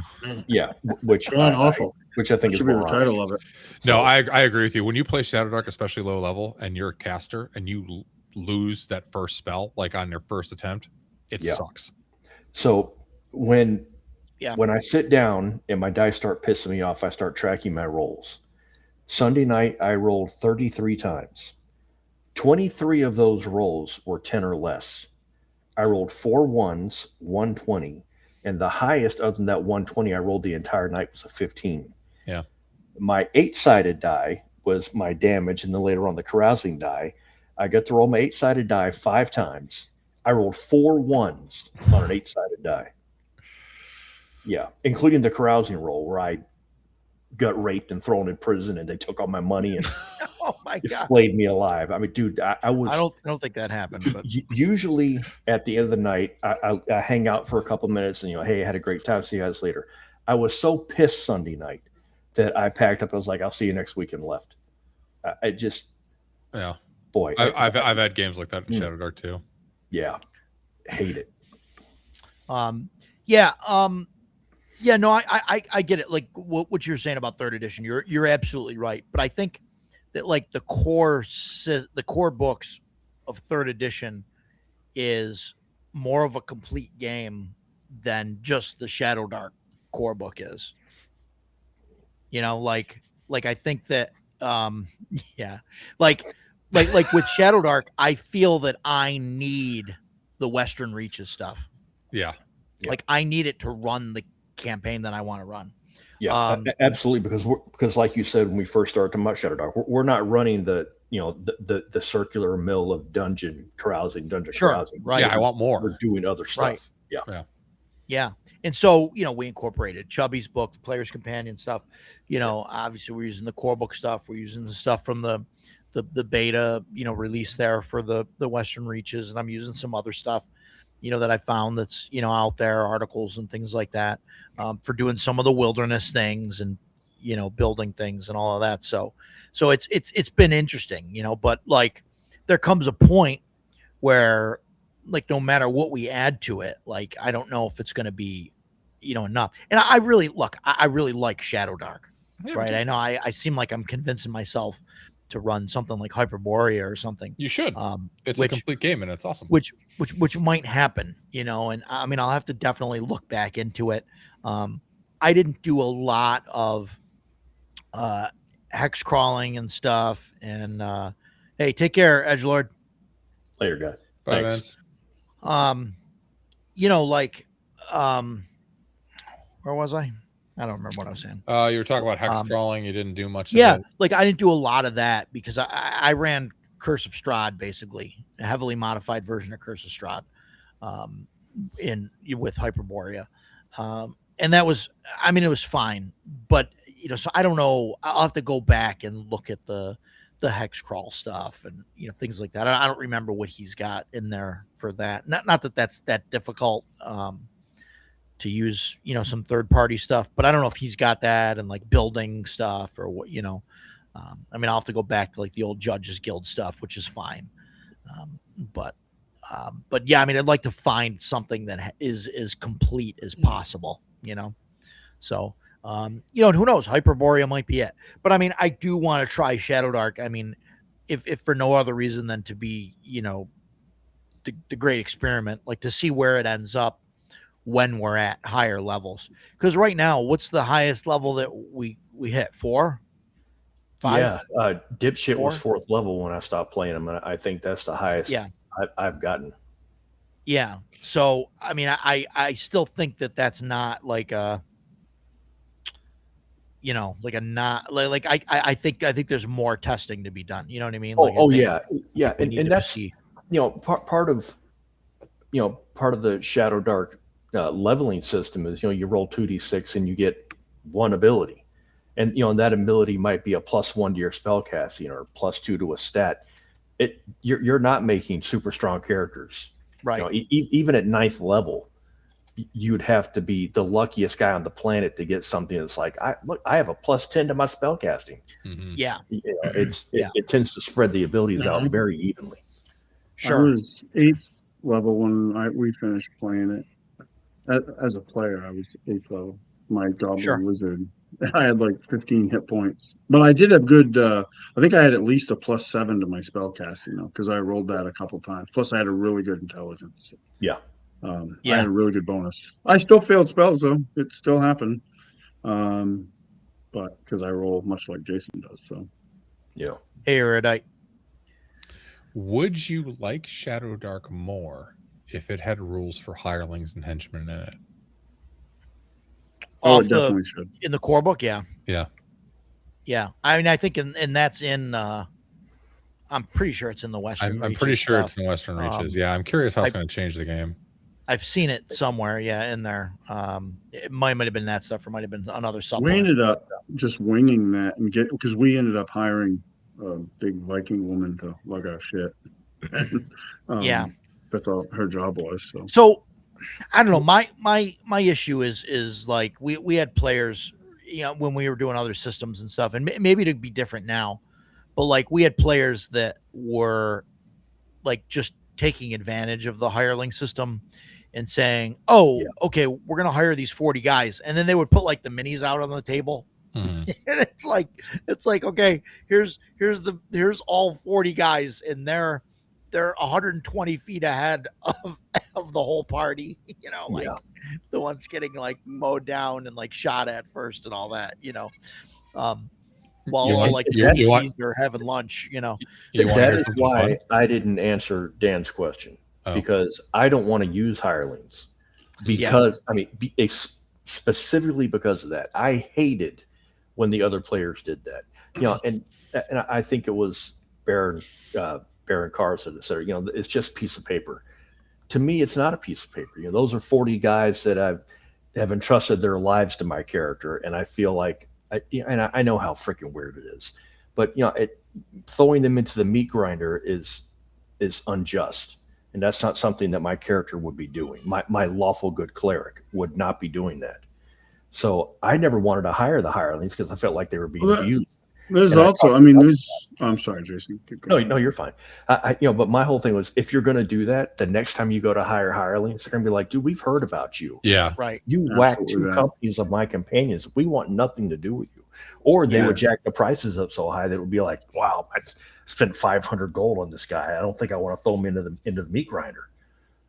I think there should be consequences. Well, I think that was part of it, was like the cost like per month for like a guy, was super low, and so and at that point we were in Castle Crusades, I think, and so the money was flowing a little bit easier, I think in Shadow Dark, if the prices would be the same, like if it was like 1 gold or 3 gold, right, for a guy to go out, like that's a lot.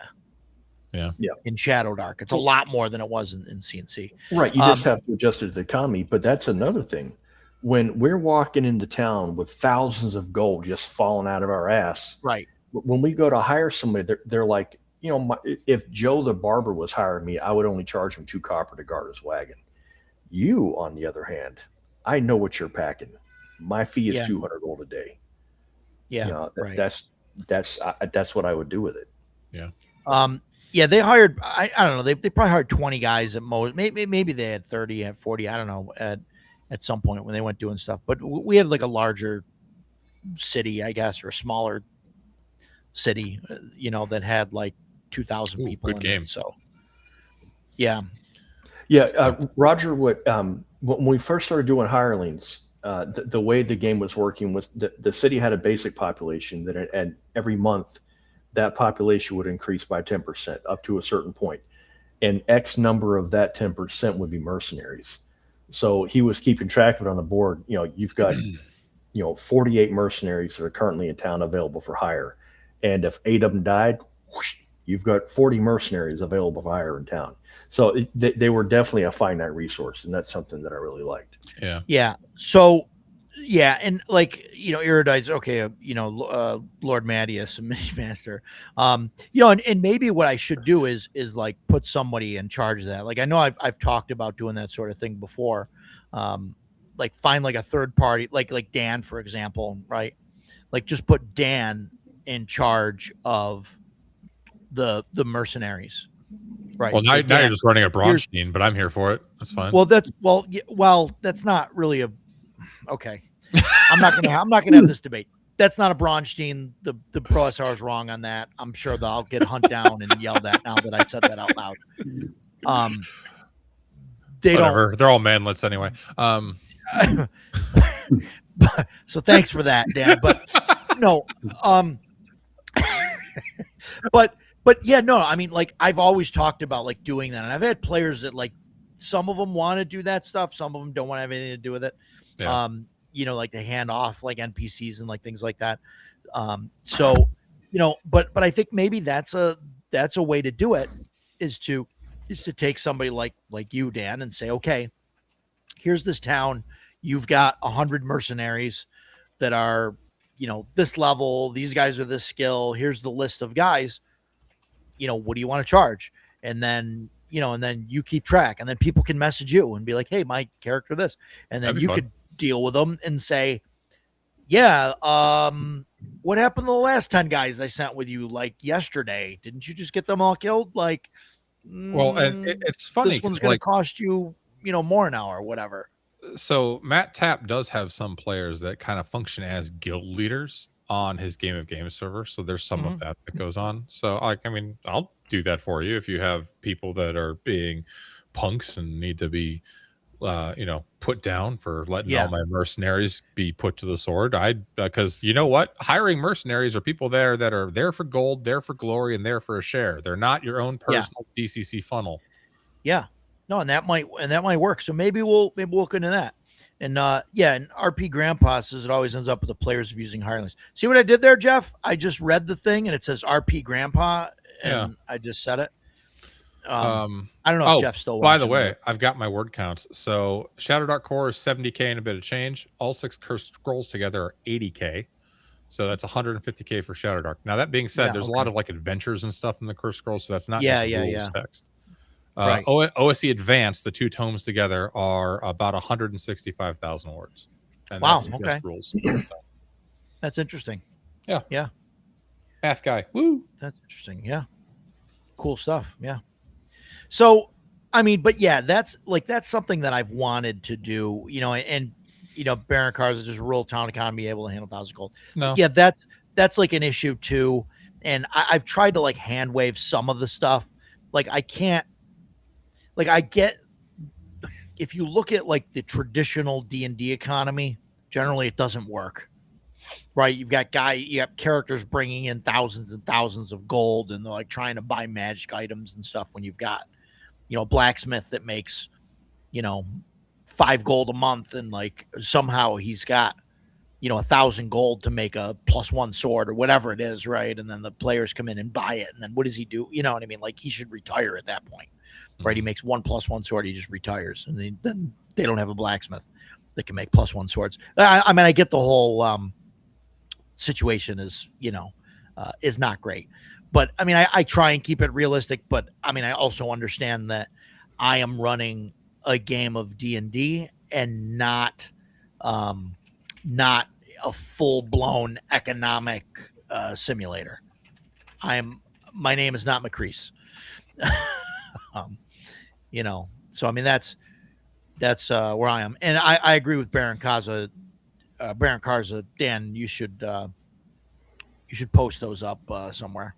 Yeah. So you can link to them. Yeah, I'll do it with a bit more. It's interesting. I'll do it with a bit more robustness than I did now, just doing quick counts because, I would like filter out for like tables, right? Right now, every element of a table is being counted as a word, and maybe try to filter out the dungeon stuff from the Cursed Scrolls because that would be actually interesting. Like how many words of rules text are in each of these? Yeah, no, that'd be really interesting. I'd be interested to know that. All right, I'm gonna make that a video. Thanks, Baron Carzo. That'll be my probably, I don't know, 4th video. First one's going up tomorrow, by the way.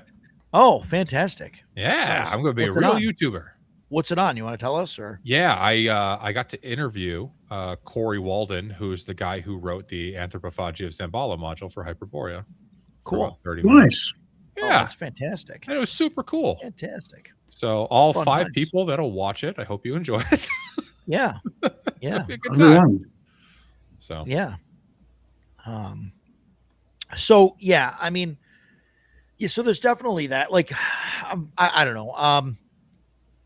So the hireling thing is definitely a point of contention here. For some things like, and I get like to Jason's point too. Like, I like the idea of hirelings, right? But like Jason's saying, like at some point, you're gonna hire 10 guys to like go do what you should be doing as a group. Right. Like, where's the kind of, but it's kind of incumbent on the DM if they try to do that to be like, the NPCs the hireling's gonna be like, the fuck we are.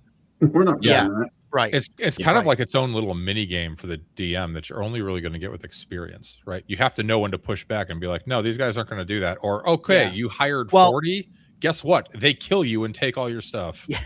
Well, my whole thing has always been that like those mercenaries, like they won't go into the dungeon. Mm-hmm. Like they're not going in the dungeon. Like they're used for like outdoor stuff only. Yeah. Like I wouldn't even limit it that far. Like I'm fine with them going in the dungeon, but like they are not going to be sacrificial lamb. And my guys, we use them in like Dragon Slayer and not too much in CNC. It has matter of fact, actually a good case in point. The wizard in my CNC game at one point, he hired a woman. She was a fighter to like basically be his bodyguard. And this is how my guys treat NPCs. Like she got killed by a piercer. It hit her, and they're pretty brutal, and killed her. That fundamentally changed his character. Like he was like, I do not want to be responsible for somebody else. He's like, it's okay for these guys that I adventure with but I was paying that person just to protect me, and they were killed. Yeah, and they were. He's like, nope, I'm not hiring anymore. And it was only because of that. It wasn't because right. Well, yeah, and I get that, right? But like, if I think there's been a lot of times where players have hired like an NPC, or there's been an NPC that has gone around with them that has like a name and all of that, and there's definitely more of a connection there where they feel bad if something happens to that person, as opposed to like the mercenaries, because they don't have any names. Now, maybe when Dan's running the mercenary guild, he'll name them. I will. And Every single one. And I'll give them tragic backstories. 5 pages long. You have to read each backstory to hire them. Greg Gillespie has a really interesting thing. Like he has this website called Meat Shields. Oh, yeah. Click a couple buttons, you can punch up an NPC. But one of the things is, I think it gives them a name, but it gives them like a little bit of a personality trait. And we've leaned into those when we use them in our Dragon Slayer games because they're great. Like we have, we just in our last session, we got a war dog, we got a torchbearer, and we got a porter for like our stuff, and that's, they all have names. We, in the middle of the battle we're yelling at them, yelling for them to get back, get out of there, and get away from what we were fighting. And I mean, that's just where my group does it. Like, and that's one thing that like they're a number. That AD&D 1E really addressed quite well. Hirelings would not go into the dungeon, would not go into anything dangerous. You had to have henchmen, and you were limited by how many henchmen you could have by your charisma modifier. Charisma, and they would take a share. They would take a partial. They would take a share. They take experience. They take gold, and they level which up. Is something that doesn't work in Shadowdark. Right. Like you'd have to rework it because with the carousing thing, it doesn't matter if you pay 30 gold, you can have one guy, or you can have 50 guys, you know what I mean? Guys go out partying, and it's, it's the thing. So you gotta like work around that. Mhm.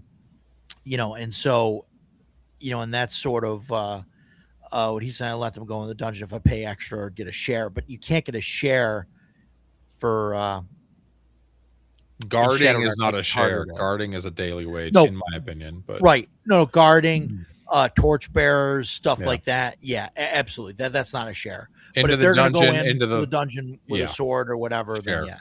Like if they're standing in the middle of the party and they're just holding the torch and carrying shit, I'm okay with them not getting a share. Mhm. But if you're going to expect them to draw arms, like. Also, I'm that's- completely sorry I derailed our book size and system size conversation by asking randomly about hirelings and henchmen. No, to talk about mercs and stuff. That's Yeah. all right. We'll do another episode. We'll talk about mercs and things like that. That'll be fine. But so yeah. There's a lot of different Maze Rats tables are great. Yeah, for NPC generation. Yeah, some of that stuff is pretty good. Some of that's like that's fine for like henchmen, but not hirelings. Yeah. Right. Like you can't have a mercenary company or like, because people are going to hire 10 swordsmen right at a time or whatever. Like you can't have different names and different personalities and then trying to adjudicate that at the table. I mean, that's a different game. If you want to play that game, like, do it. But like, that's going to get out of hand in a hurry, I think. I think so too. Yeah. That's my opinion. But yeah. So yeah, Dan, I would love for you to start like have like a section of a website and start publishing these numbers Okay. of all these books and doing it, because I'm curious about like Hyperborea and all this stuff now. Yeah. Basic fantasy, like what I mean. Compare all the basic stuff. Yeah, my number brain's kind of running with it now that I've started randomly doing it on the side. So Yeah, it's awesome. So I mean, like back to my original thing, like I'm still looking for a game that has everything I want, that's in one book, that that is a decent that has a decent amount of rules that cover everything that we need to have, and a decent amount of classes and everything else, like not just rules for traveling and all of that, but it has to have enough like classes to like satiate Jason and stuff, which I have to go with Hyperborea or Joblox AD&D. I think they're excellent in every way. Both of those systems are just excellent. I also like Crawford stuff, Worlds Without Numbers and all that. Sure. The only issue really for that is like each book is an evolution based off the previous one, so they're kind of, there's not one book that covers everything. I also really like RPG Pundit stuff.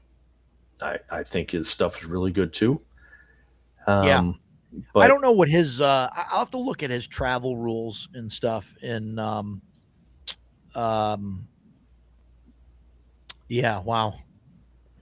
What's the Polish oh, there you go. Baptism of Fire. Love it. Yeah. Yep. Love it. I got to look at the travel stuff in there. But but also, if I'm being honest, a lot of my appeal to Baptism of Fire, Lion and Dragon, is the time period that it takes place in. Historical I stuff, like I like that historical fantasy. Whereas Dungeons and Dragons, Hyperborea, and all that's more of just a high fantasy generic type stuff. Not generic in a bad way. So in this, there's 9 character classes. Yeah. Okay. That's enough. Yeah. Yeah, and Baron Carter said, just steal it from all 4 games, make it your own. Yeah, and I mean that's a possibility. I mean, so, but I don't know. That's maybe down the road. I mean, I've considered that, just building my own game. I mean, I started down that road once, and it was okay, I guess. I don't know, but it was just easier for me to use other stuff that's out there. Mm-hmm. And then Shadow Dark came along and basically did what I was trying to do. I'm not trying to sound like I was going to build Shadow Dark if she didn't or whatever, but you know, missed like it by that much. Right. yeah, no, but I mean, that's what I was going for, you know, and so that was, you know, this was a better fit for me to just use this than to just keep going with, you know, with what I was doing, you know, so. And I have no regrets about playing Shadow Dark. I think it's a fine system. So, what was that saying? Sorry. It said I just happened to open up to it. It has a thing on travel times and baptisms of fire. Pretty straightforward. 18 miles a day on a road or trail. 6 miles in forest. 9 miles in hills. 12 in open grassland and clear land. And then it's got stuff for horseback and river and stuff like that. But it's not, which I like. Like I don't need to do a lot of math because my brain doesn't want to do a lot of math. So like. I'm fine with that. Yeah. And I don't need anything sophisticated or whatever. Like, I mean, I just go one hex at a time and, you know, that's it usually. But, so, I mean, I could come up with that and just use it, you know, but yeah. And right. That's what Shadow Dark is a group of borrowed rules. Absolutely. But I mean, I would like to find something that encompasses everything that I want in a game, like, and maybe building my own is the way to do it, you know, like maybe that's the only way that I'll ever be happy, right, with something. But you know, I don't know. I mean, that's kind of where I'm at. I mean, I'd like to just find something and then not have to use, you know, multiple books and add-ons and all that stuff. Because I really want to run a game that's, you know, out of one book, you know. Stan and I have the perfect one book game. Yeah. Do you? Really? Yeah. Yeah, we should do. I'll grab. Yep. I'll grab mine too. What game is that? So 1, 2, 3. Well, yeah. 600 pages. Yeah. Yeah, I'm selling myself short. What am I selling myself short on? What about my ability to I think you could make a good system. I think put together a game and a system. I think realistically, if you think about it, everybody kind of has their own system because everybody runs things. No one's running everything raw. So and they run everything with house rules, and that's like the whole OSR like thing. It becomes a system when you write it down. Yeah, right. But like, I just feel that if 90% of my game, right, if 90% of my game is going to be this, right, or this, you know, whatever, or this, or like whatever, like, why am I building a game? And and I know Paul. I don't know if Paul's still in the chat, but like Paul is always on, like, you know, oh, it's another BX clone. Like, that's just what we needed. You know, we needed another BX clone with one rule different, you know, than everything else. And, you know, so like, if I'm going to build a game and 90% of it's this, why should I make it?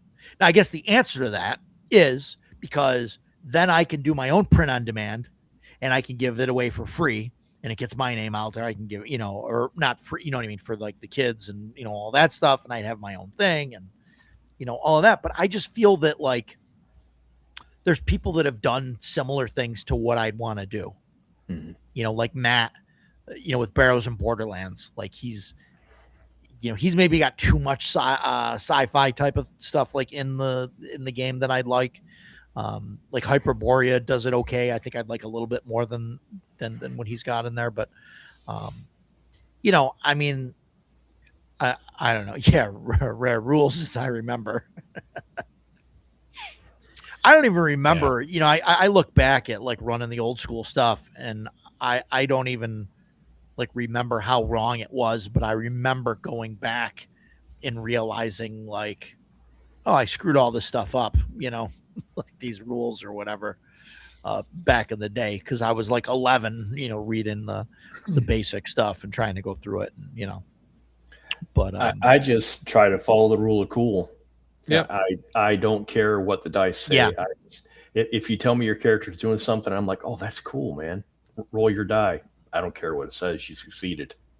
You might not, get a huge hit like you're hoping for, but if you want to run, jump off the wall and do a spring kick on the back of the ogre's head, I'm like, that's badass, dude. Yeah, roll that shit up. That's all I care about. Yeah.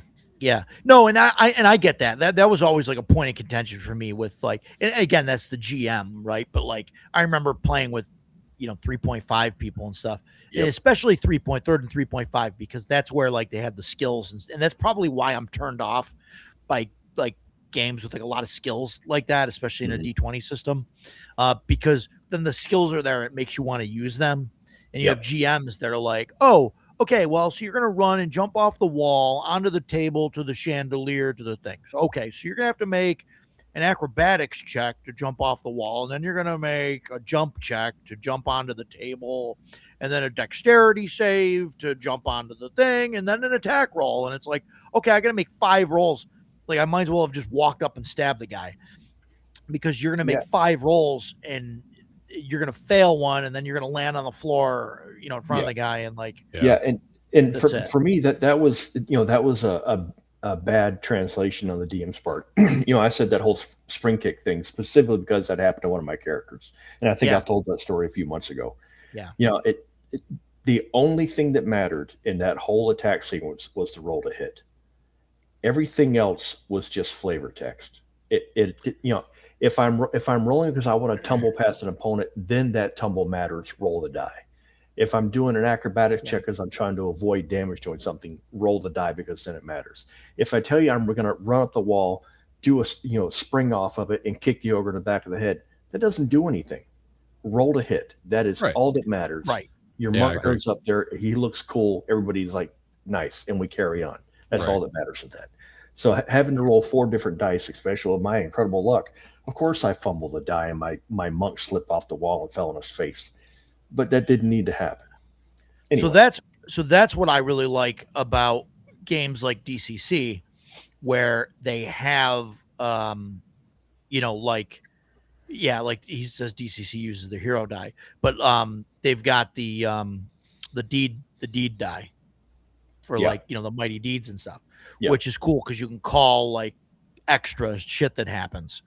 And then it's just a 3 or better and it happens. And so that would be like something that I would like to use, if you call a cool thing, that you roll the deed die. If the deed die is like 3 or higher, like maybe you get that much more damage or what, you know what I mean?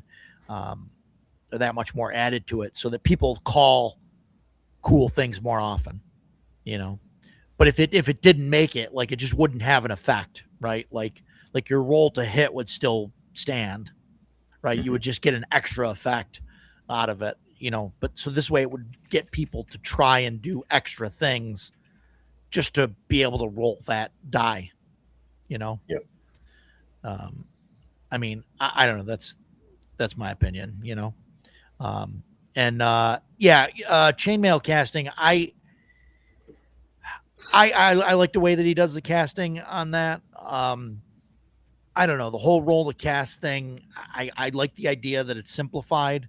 But like things in Shadowdark, like I think you need to have like something that says, okay, you can cast, like you cast it once. Like it doesn't fail. You don't lose it for the day until you've cast it once. But I think that adds to the complication of it, which is why she didn't do that. Yeah. Because then it's one extra thing that you got to take care of. Like you got a ticket, that you successfully cast it. It's not that complicated. No. I look. I get that it's not complicated, but looking at from her design standpoint, she didn't want it to be cast the spell, mark it off, it's gone. You know what I mean? She wanted to be able to do it multiple times and things like that. So it's just one. So doing it that way means you have to track one more thing, which I get. It isn't hard. I get that, right? But I think that's one of the things that she wanted to eliminate. So I don't know. That's my opinion. I mean, she was stripping it down pretty bare bones, so that makes sense. Yeah. Yeah. Guys, I'm sorry, I have to go. Yeah.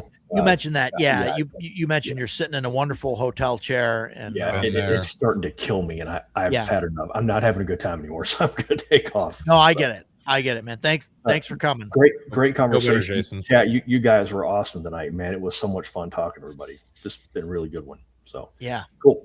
Enjoy the rest of Hey, the class, Jason. everybody. take care. Yeah, See you guys next week. thanks.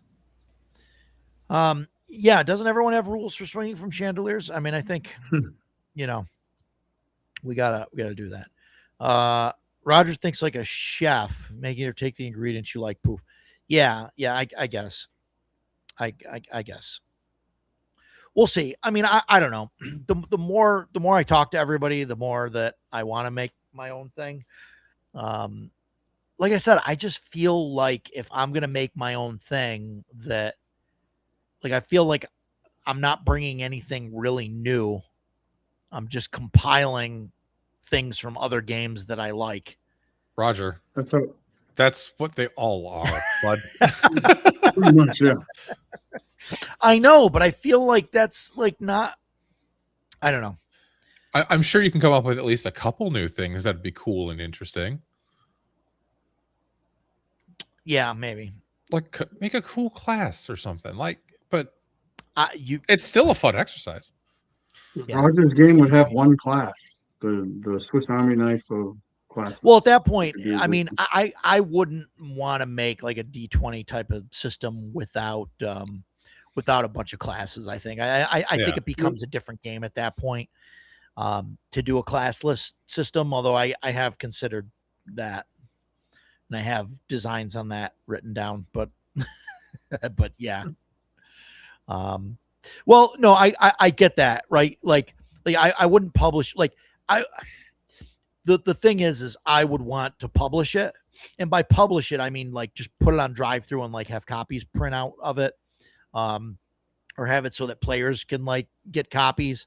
And then that also kind of turns into like if I start saying that and I've had copies that my players can get on drive-through, now you guys out there are going to say, hey, I want a copy. And Dan's going to say, I want a copy. And like at that point, I might as well, quote unquote, publish, Yeah. So, what is White Hack classless I don't know. Ask Atmost. classes? I don't recall. It's been a while since I've looked at White Hack. So, good evening. So yeah, I don't know. So like I said, I maybe Hyperborea is the right game. It is absolutely the correct, proper, and best game. But I think that between like now and then, like I still have to go with Shadow Dark. Like I need to go at least a year with it. I need to get the characters up to a decent level, like to give it a good, run. Yeah, I mean, you won't know until you get them up there. I mean, it's all kind of speculation, Right. Like if you don't actually play those levels out. Right. So, and then at that point, maybe I'll switch to Hyperborea. I don't know. We'll see. We'll see what happens. But, I don't know. I mean, I like the idea of Hyperborea. It was on the list before. We were going to switch to Hyperborea before we went to Castles and Crusades, but we went to CNC instead because we ended up hanging out with the Troll Lords, and they were awesome, and talked to them, and we got convinced basically to use their game. Not convinced, but I mean from looking at it and everything else, we decided it was the right way to go, and I'm glad we went that way. I'm glad I ran it. Majority of changes I've made to CNC have pretty much come from Hyperborea. Yeah. By the way, I looked it up for Baron Karza. It does have archetypes: the deft, the strong, and the wise. So fighter, thief, and caster in White Hack. Okay. I knew it was something weird. That's why I made the flippant comment about Ask Atmos, because he got drunk and talked about White Hack nonstop at North Texas every single night that we were all hanging out in the bar. So, fantastic. Oh yeah, I learned a lot about White Hack, and then I promptly forgot it. Yeah. Yeah, I remember looking at it, and I don't know. There were some things I didn't like about it. but I mean, I think it was like too simple. But you know, like, you know, and then on the other end, right? I kind of wanted to touch on the other end of things. I know we've talked about things that have like, you know, books and like actual, you know, rules and things that are big and like Hyperborea and like DCC and all of that stuff. You know, but on the other end, like there's a lot of simple games that are out there. Right. There's a lot out there that are, I mean, you could look at like Morkborg and say, okay, this is a simple thing. And it's simple, but there's games I'm talking about, like, you know, there's the trifold, you know, sheet, you know, games there all the way down. I think I mean, other than just saying, you know, like playing pretend or whatever, right? Like without a storyteller system type of thing. I think the smallest system that I've ever seen and ran is Roll for Shoes. Have you guys ever seen that? So it started on a message board ages ago, and it was Roll. I think the original name was like Roll to See If I Have Shoes On or something like that. And the basic rules are, and I think it's fascinating for like a pickup game. I don't know if you can run it long term. And the guy that made it has since made like advanced rules, and like the name is sort of a play on like Advanced Dungeons and Dragons type of thing, because he calls it Advanced Roll for Shoes First Edition or something like that. Where he's got like advancement and stuff, but basically the rules are there's like 6 rules or whatever. But basically it's this: you start with a skill that's do anything 1. And that means you roll a d6 for that skill. And so the GM determines basically if something's easy or hard or whatever, and they're going to roll. They're either going to fix a set of DC, or they're going to roll like dice. So they might say, okay, this is a 2d6 task. So they'll roll it and say, oh, it's a 7. So you need a DC 7, right, in order to get through it. Okay, so now obviously you can't roll a 7 on a d6. So you have the first thing that you have is do anything 1. And then that's basically anything you do. So if you want to try and say, oh, there's a fence. Well, what do you want to do? Well, I want to try and climb the fence. Okay. So say it's a difficulty 3. Okay. So you roll a d6 and you get a 3. Okay. You successfully climb the fence. Okay. Perfect. If you roll a 6, you get to upgrade the skill. So now you're do anything. You have do anything 1. But since if you rolled a 6 to try and climb the fence, now you get a skill that's based on what you did at 2. So you get basically, like you say, climb 2. So now whenever you climb anything, you get to roll 2d6 and add the total together, right? Because you're better at that. But now, and every time you fail, you get an XP. And 1 XP can change not a 6 into a 6 for the purposes of advancement. So basically now, like whenever you go to climb, say like you got to climb a fence, you roll your 2d6, and if you get 1 6 there, and then and you spend an XP, you can make it 2. So then now you can get climb fence 3. So like each skill has to be more and more specific. I don't know if I'm making any sense. I know the rules make sense to me, like when I'm running it, but so like it gets more and more specific every single time.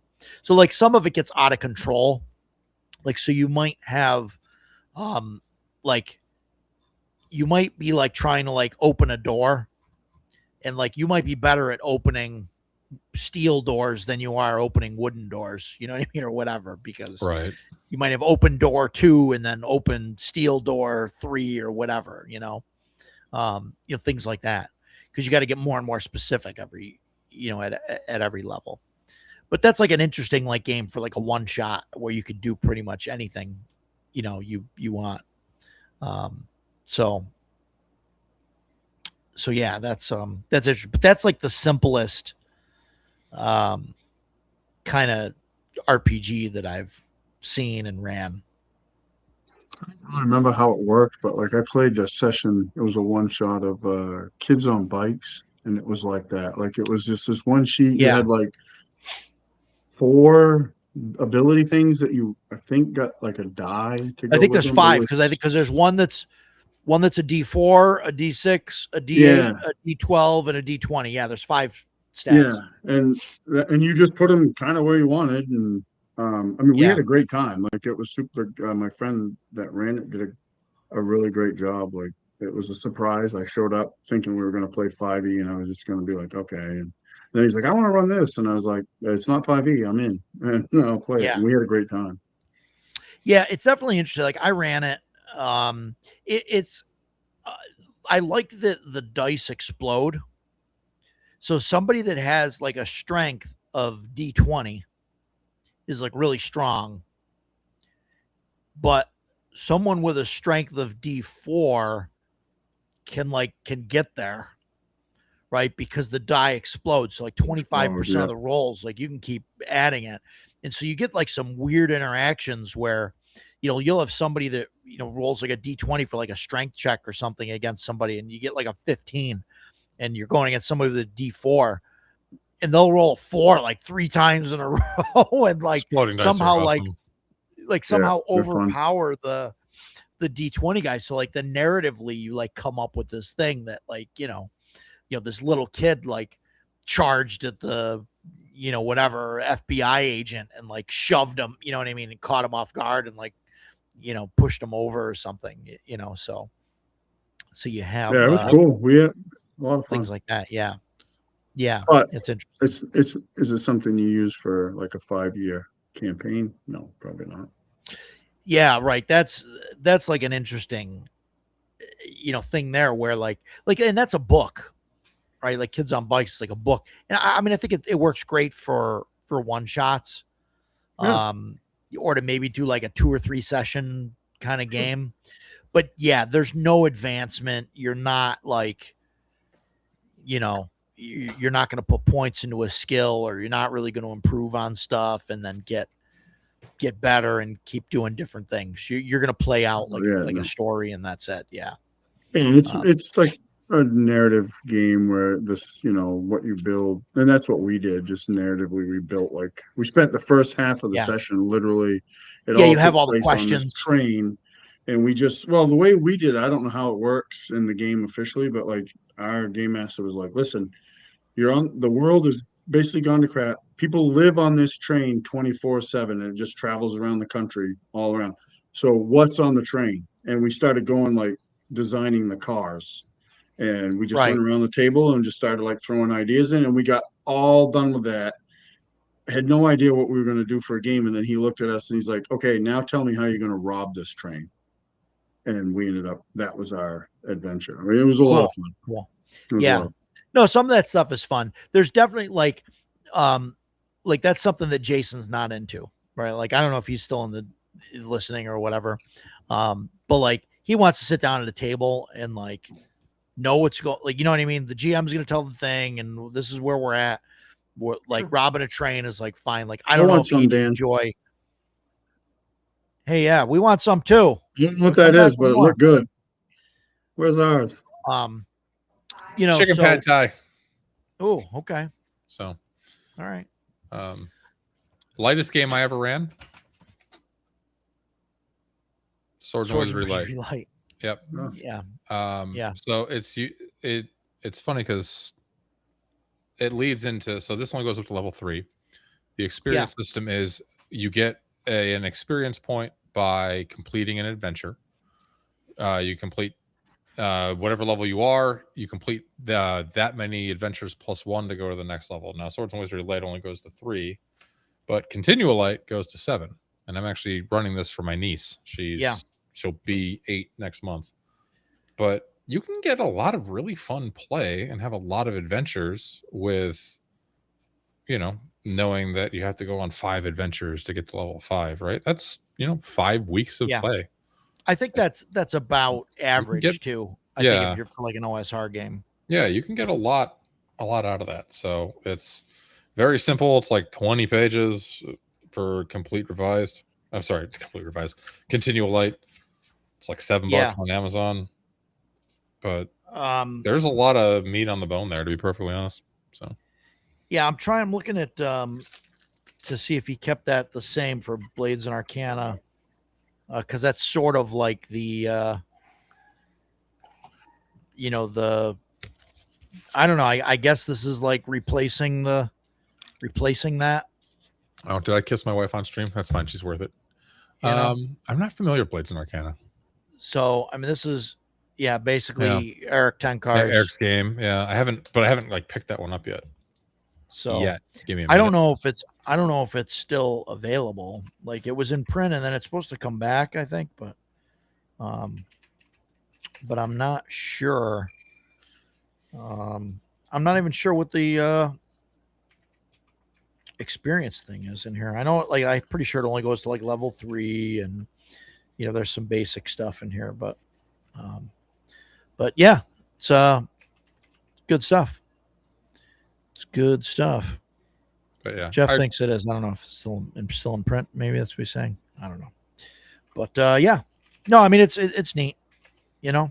So yeah, I know he's got copies that he gives away, Jeff, but yeah, it's probably he's probably got a box of them sitting in his garage or something, right? They are available. You used to be able to get them, and I don't know.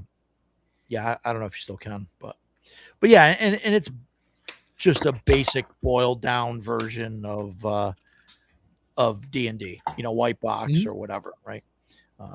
But these are great. I mean, these are fantastic for running, you know, quick games, especially to get people into you know, like some of the OSR games and stuff. Like, you definitely want to go with a basic kind of thing like that. If it's not like actual basic or BX, you know, yeah, I don't know. Maybe it was abandoned. I don't know. But yeah, I think. But yeah, it's definitely you know, it's definitely a good thing to check out, something like that. Well, now I got something else to find and buy. Yeah. And so like I would get I would use something like this to give away, right? But I think I'd rather go with something like White Box, just because this is more of a complete game. You know, like, it has the basic stuff that's in there. And then, you know, also has enough to go like higher. You know, like you said, Continual Flame goes to like level 7. Like, that's not bad. Yeah. Right. Goes to level 7. Has level 4th level spells. Yeah. And like this only goes to 3. And so I'd be like wary about, like, yeah, you know, because I think you need a bit more than 3. Yeah. Right. Like, it's great for a one shot and thing. Like, I think it's perfect for that. But like, if we're going to give away a game to somebody, like, I think we got to give them a more complete thing. Yeah. I think White Box FMAG is a really good starting point. And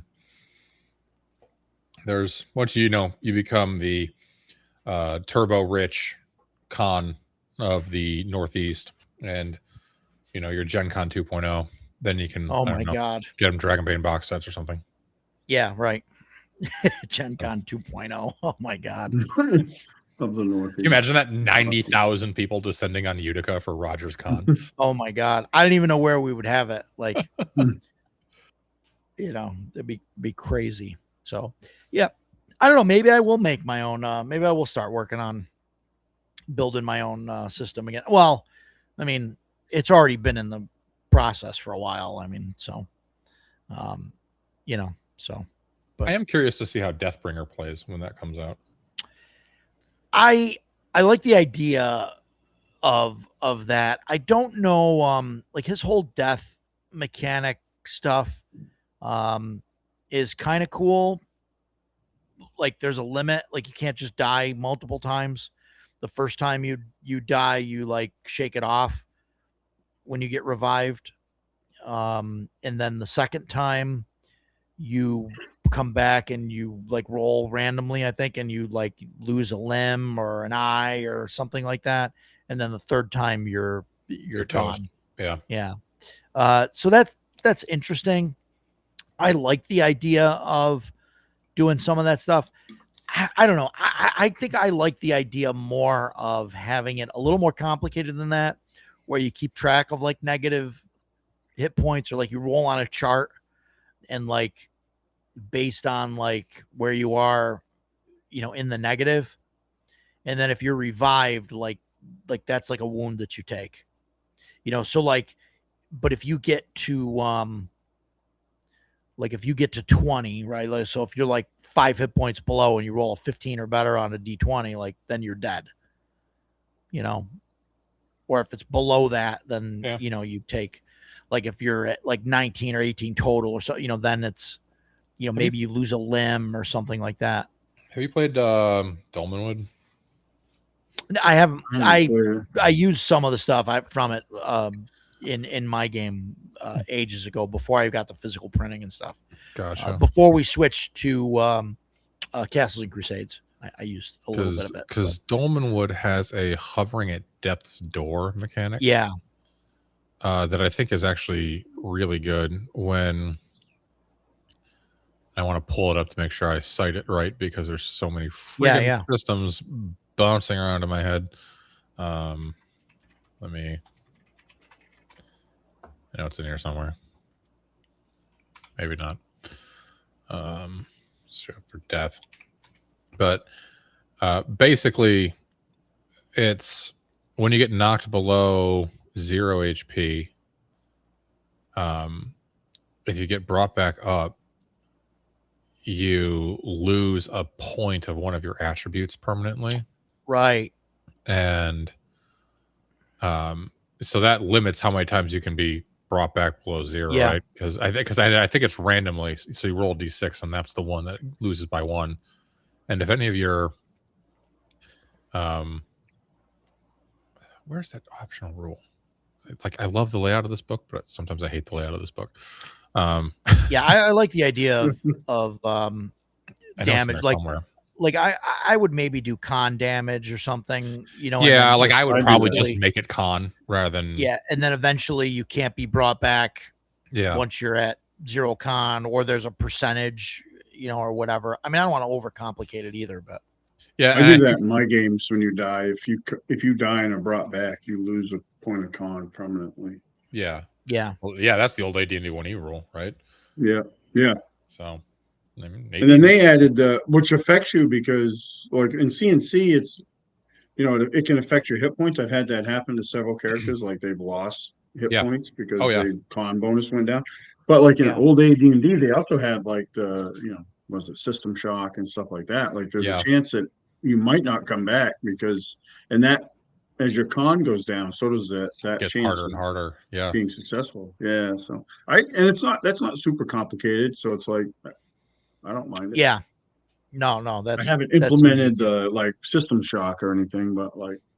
Oh, I mean, it's worth being said that, you know, trauma survival exists in Hyperborea. So. Yeah. Which is good. You know, I didn't think that I'd like the stuff like in Shadowdark, where you're just, you know, if you're at 1 and you get hit for 10 points or whatever, like you go to 0. Yeah. And then like the next round, somebody makes a DC 15 intelligence check, and then boom, you know, you're stabilized, and then somebody gives you a healing potion, or somebody heals you, and you're back up and you're 100% in the fight again. Right. That annoys me, the yo-yo effect. But after playing it, like, I don't know, I think it's fine. I think it's a good balance between like just dying and you're dead, you know, and being too, you know, easy, like in 5e, you know what I mean, where it's just too easy to recover or not die. So I don't mind that so much. 5e there's like 0 repercussions for it, as you know. Right. Yeah. So so I think losing like a point of con, I think, is a good thing, because then that's a set number of times you can come back. You know, every time you hit 0, you can only, you know, come back. You know, one time I did 5e death saves where the target was 20 minus your character level. So at level 1, your death save difficulty was 19. Because you're a schlub, you shouldn't be able to come back. Yeah. Shellback, I've seen people do that, where the 5e, where the GM rolls the thing and the death saves in secret, and that makes it so that you don't know how long, you know, the player actually has and all of that. So, We didn't. You know, We that's, didn't do that's that specifically in 5e. I started as a player. I started not revealing my death save rolls. So then everybody else kind of followed suit after I started doing that, and it added a little bit of tension. And then when we played Shadow Dark, the game master rolled and yeah, didn't tell anybody. yeah, And yeah. that's What the how I ran timer it is. too. When I ran it, yeah. I don't know. Like I'm okay with gamifying it. You know, like I'm okay with some of that stuff. You know, so like I'm saying I'm okay with people knowing, okay, we've got 3 rounds and like let's adjust our tactics to try and do that. I know a lot of people are against that and like, no, the person should just die or whatever. Like, I mean, I get it, like that's the OSR thing, is like, you know, you're dead at 0 or whatever, but I mean, we're gamifying the rest of the game. I mean, you know, so I'm okay with gamifying that. The problem I have with gamifying it is it becomes metagaming, because gamifying Sure. that in particular affects player decision making. Sure. But I mean, isn't that happening anyway? Like don't players go through the thing of, well, these guys have an AC of 15, right? And I've got, you know, That's fair. I've got a +3 to hit, you've got a +9 to hit. So how I'll about go for the I'll goblin, stay you go back for the here and knight. do this, and yeah, and you go for this Yeah, guy. that's Like, I mean, that true. happens That's true. anyway. So like, I don't know. I get it. I get it, Dan. Like I'm completely like, I don't like metagaming for the most part. But like, I mean, you know, I think the sacrifice is we are playing a game here, so the whole thing's going to gamified anyway. So, you know, like at what point do you really like draw the line? So I mean, and I get that I am more open about that Yeah, stuff I mean, it's not and wrong. okay with it than most people are, you know. So, oh, I know I'm not wrong. I just don't know if you're right, but you know, I'm definitely right. but I tell my wife all the time I'm always right. One day I will be. Yeah, but that's yeah. So, but that's, I mean, that's kind of where I'm at with, you know, with that situation where like, I mean, because I used to be like that back in the day. I used to be like, no, you don't know, and I'm, you know, Mhm. and you know, and I kept everything secret all the time, AC and hit points, and I mean, I had a player who, whoever usually played the cleric in 3.5, they were the ones that tracked everybody's hit points, all the players' hit points. And they were the only ones that knew like where everybody was at. I mean, you could do the math in your head and figure like it's not that hard, you know, but I don't know. It was more interesting that way, you know? So, Yeah. But I don't know. I mean, that's my opinion, you know, so. I don't mind it. I mean, I started doing the death saves thing in secret just because it, as written, like starting with 5e, it doesn't, like, it's pretty, man.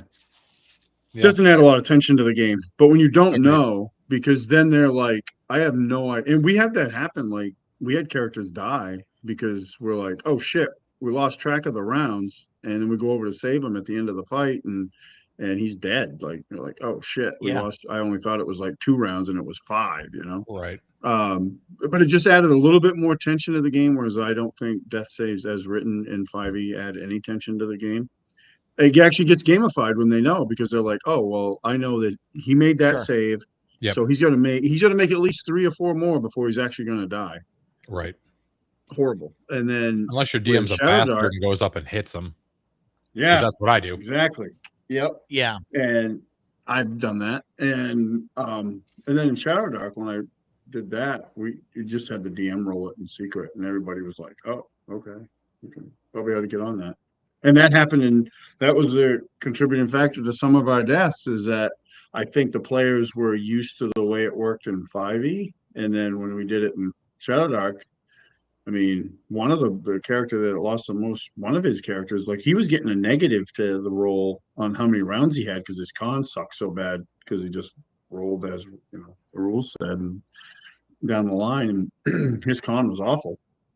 So like he had like 1 round probably max that he was going to make it, you know, but they didn't go over to him. They were like, I was like, oh, somebody, I'm not saying it, but I'm thinking somebody probably had to go help him, and nobody did, and he died. Yeah. So I think for for all the knock it takes in the OSR, like the way Daggerheart does death saves or their death mechanic. I like it better than 5e because it kind of gives you 3 different options. Like you can just roll the dice and hope for the best, which is a lot of fun, or you can choose to basically go out in a blaze of glory. You get to do something cool before your character dies. I don't have a problem with that. Yeah. I don't remember how the other one worked. There's another one. There's 3 different ways it works, and I thought it was better than 5e. I mean, I'm not a fan of the game, but I think it's overly crunchy for a game that's supposed to be a narrative-based game. But Yeah. I did like Sure. how they did the death saves. And I got to see them in action a few times. Yeah. Yeah, I don't know. I mean, you see that a lot where people want to try and build a system or whatever that's narrative, and then they start adding in a ton of rules, and I don't know. And people I'm not to get too far, but like people fuss about the cards in that game. All the cards do is make it so you don't have to thumb through the book to look Yeah, at your, I mean that's a your nice ability. ad. That's a nice ad. Yeah.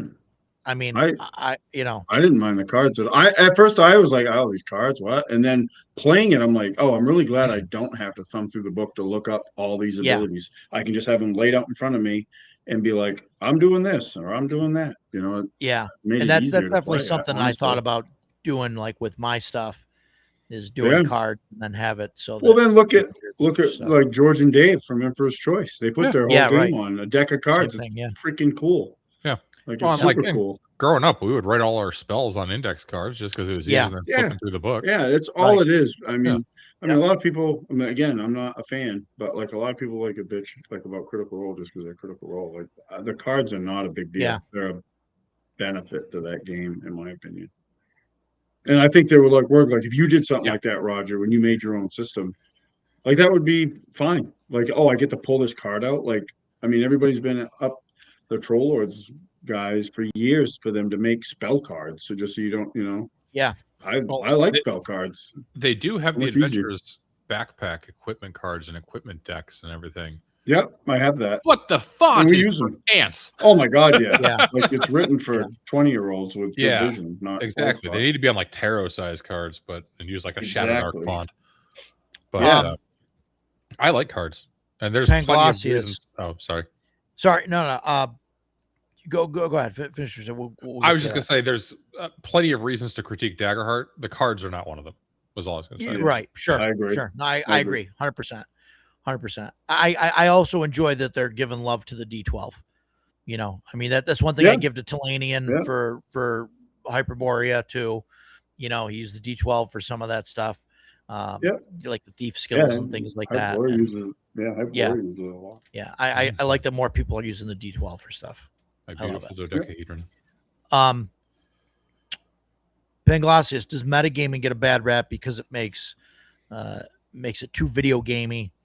So I can make an argument it's just being smart with row structure. I mean, yeah. I mean, I think that's why metagaming gets a bad rap because people feel like they're playing a video game at it. But Depends on who you're I mean, I playing don't think with, it's too. necessarily a bad thing. Because like the classic adventure game Discord, the CAG guys, they very much promote player knowledge, right? And players being good at the game. Yeah. And running a game for players that are good at the game. So if you were ever in a CAG game and you said you were fighting a troll and you were like, well, my character wouldn't know that you use fire on Right. the troll, they would laugh at you and kick you off the Discord. Right. Because that's Right. not the type of game. So like if that's the game you're going to play, I don't think it's bad. Yeah. But it's just, No, it's the game. Absolutely. No, I get it. And and there's different variants of it. Like we had a situation in one of my sessions where an NPC died and the party was deciding what to do. Like, were they going to try to get this guy resurrected or anything like that? And I had a player ask me, he's like, well, did you intend for this character to die? And I didn't even get to answer the question. My son was like, he is never going to tell you that, like one way or the other. Like, why would you ask that question? And I'm like, I'm just like, no, you guys do whatever you want. Like, I'm not going to tell you if I meant for that to happen or not. Yeah. But I think there's good, and I mean, it has to be done right. If you're doing a lot of, I don't tend to like it that much, so I try not to do it. But I think we all do it to some extent. Yeah. Sure. Mm, Sure. I try to do as little as possible. Yeah, no, and I get it. Like, I mean, there's definitely going to be people that are going to try and use the meta, and it's so hard, I think, to separate the metagaming completely from the game, because we are playing with rules like and things to emulate other things. So like those rules like come into play. Yeah. Like, whether you want it or not. Like, I mean, I try to avoid it. You know what I mean? Like, especially in a convention game or whatever. But like in a convention game, if I'm gonna go kick a door open, like, if it puts the entire party in danger, like, who cares? It's a convention game. Look, because it's a convention game. Like, bad shit's gonna happen. Whatever. But like in a home game, like, you have to have that sort of meta knowledge of, like, you know what I mean? Like if I know something bad's gonna happen and I'm gonna add to it, like you don't want to do that. I don't know. Because I play home games when I'm a player, like it's a convention game. I'm yeah, like, fuck it, let's kick that door down. Yeah. Yeah, but I mean, like, yeah, no, I get it, right? But like at some point, like, if you're actually gonna put the players in danger, like, I don't know, like, it depends on the play group, but like some of the play groups might not want to lose their character because you went and did a series of ran through 3 doors. You know what I mean? I actually got kicked out of a game earlier this year. So, for kicking down the fantastic. door. Yeah. It was a YouTuber's game. It was on Sundays. And we had 3 very long, very uninvolved sessions of like this 5e combat that would not end. Yeah. And this thing we were fighting for 3 sessions, was basically completely immune to everything I did. We finally got through it, got to the dungeon, whatever. First door we go through one door, okay, fine, whatever. We go down the hallway to the right. There's a secret door. These guys are screwing around with it for 20 minutes. I was frustrated. I hadn't done anything for 3 weekends, and I was like, I kicked the door down. It releases poison gas. Nice. Gary Gygax's Necropolis, by the way. So it was save or die. Nice. Rolled a 1, used inspiration, rolled a 4, had some sort of reroll. I forget what it was. Rolled a 3. I'm like, well, I'm dead. And the other players thought I was trying to TPK them, that I knew there was going to be poison gas there, and they kicked me out. Nice. Fun times. Yeah, it was good times. Yeah. So, Agile says his team is making the new CNC spell cards. So that'll be interesting to see that stuff come out. That'll be cool. Yeah. Yeah, I'll have to, I definitely want to look into cards. Like, I really like the idea of cards as items and, things like that. Just to be able to hand that stuff to the player. Like, I like how Dragonbane kind of handles it with the decks and like the random, treasure stuff, weapon stuff. Yeah. You just say, hey, here it is. There's a bunch of those on drive-through. People have made like additional treasure cards and stuff like that. Yeah. I think those are neat. Neat, like giving everybody really a chance cool to draw from it or whatever.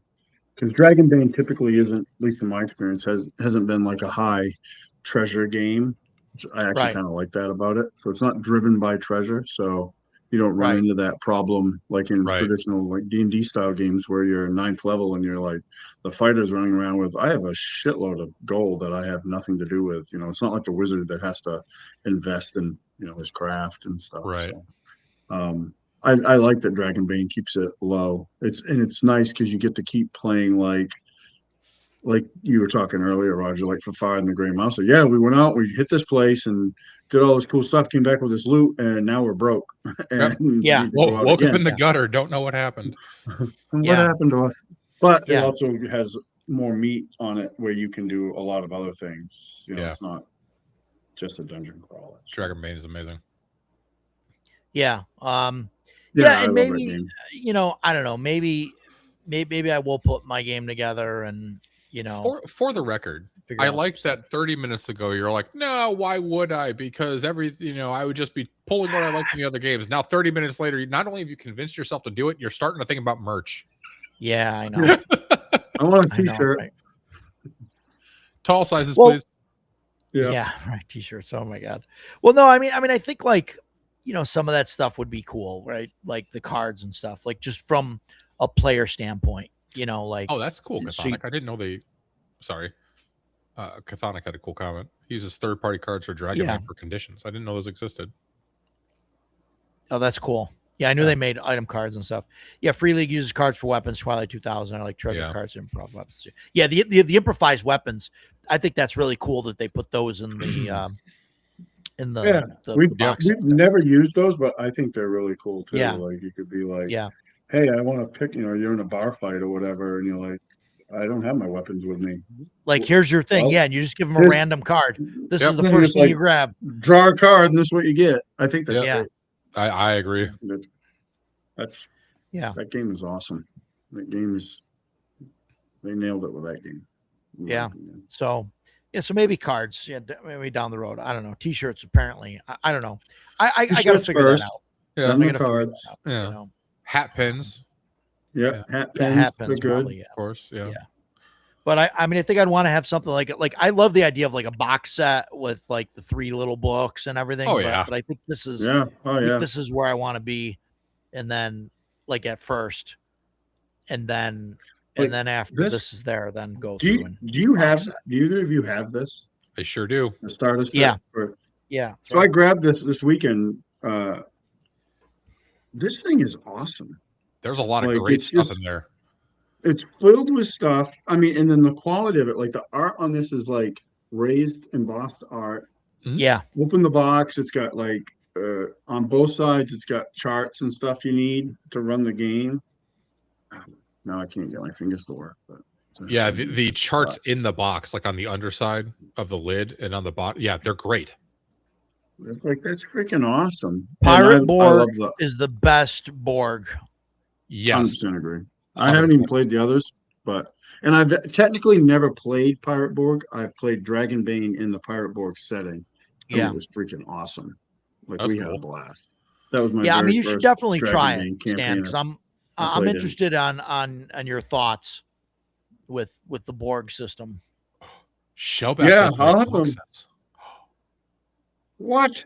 Heathen. Sacrilege. Burn the Except non-believer. Ignited Yeah. dice engine. I want to Tide, the Ignited dice engine. I want to publish book, put in front of my players, share with others. Yeah, I like bookcases, but I don't like box sets. I don't know. I'm working on my room, the bedroom over there. That's going to be my office basically, and I'm going to have different shelves and stuff in there, and I'm gonna 3D print some stands for like some of the box sets and stuff that'll be behind me. I think that'll be cool. I really like box sets. I need to So- redo all my shelves because I've So- come to the conclusion I need a special shelf for all my A5 stuff because I Yeah. don't like how it looks. Oh, next sure. to And you the got big all that books. space. Yeah. So I just yeah. So bought Shellback is wrong shelves about box today. sets. Because my place is a disaster. So I got like miniatures everywhere, and so I bought shelves. So I'm trying to put up more shelves where we game, so I can put. I got a bookshelf behind me that's not full of books, but it's full of miniatures. I want to get all those out of there, and then pick up all these loose books and get them up on the shelves. My miniatures down where we actually play games for the most part. I mean, I still have a show of miniatures here. Yeah. It's just becoming storage is becoming an issue. I still have the terrain that I got at CNY sitting on the table that I'm at right now. It's all painted, but Nice. I don't have a place to put it. So Um, it's still sitting here. Yeah. Matt says everything from the last Pirate Borg Kickstarter is really impressive. That's true. Pirate Borg is the best Borg. I said that. Yeah. And box sets are harder to get books out of. No, I think he's being silly. What? Wait, Dan, demonstrate how difficult it is to get a book out of a box set. Here, I'll even start over. Step 1. Remove lid. Oh. It's important. Step Yep. 2. Select Good first book. step. Extract book. I'll even go with the third book down. Wow, that was so Now- difficult. Yeah. That being said, smart assery difficult. aside, if you had said slip cases, I would agree with you. Slip cases are Yeah. annoying on the shelf. Well, Outcast Silver Raiders, that one's easy to get the books out of Yeah, this was a bad one. because Like some of them But- are really tight. The Dolmenwood one's beautiful. Pain in the ass to get the books out. Sure But is. Yeah. it's Yes. a beautiful product. yes, I mean, it is gorgeous. Yeah. But it's hard because because it's so nice. I don't want to like do any damage to it. So it's Also, like yes. super. Yeah, that one's fussy to get out, but it looks great. yeah. I love box I don't sets. So I'm considering selling my Dolmenwood stuff, so I don't know. I We'll should see. have freaked everybody out and used this as my example. Oh, there you go. Yeah, yeah. But we all know that that's not real. So, Yeah, well, not everybody in the audience knows that it's not real. oh, sorry, spoilers. Spoilers, it's a reprint. But yeah, I have no problem getting books out. that's awesome. Chthonic had a cool post. Yeah. Yeah, I love the Dolmen with the Pirate Borg setting. So I'm either going to steal the crap out of it for my own setting or I'm going to run it separate. I haven't decided yet. Yeah, It is a cool setting, and it kind of. I used to play a ton of Savage Worlds. It very much, when I first was reading about it, it reminded me of 50 Fathoms from Savage Worlds a lot, which was like a flooded world, kind of in like a Caribbean, less undeady, less Cthulhu-y, but a lot of fun.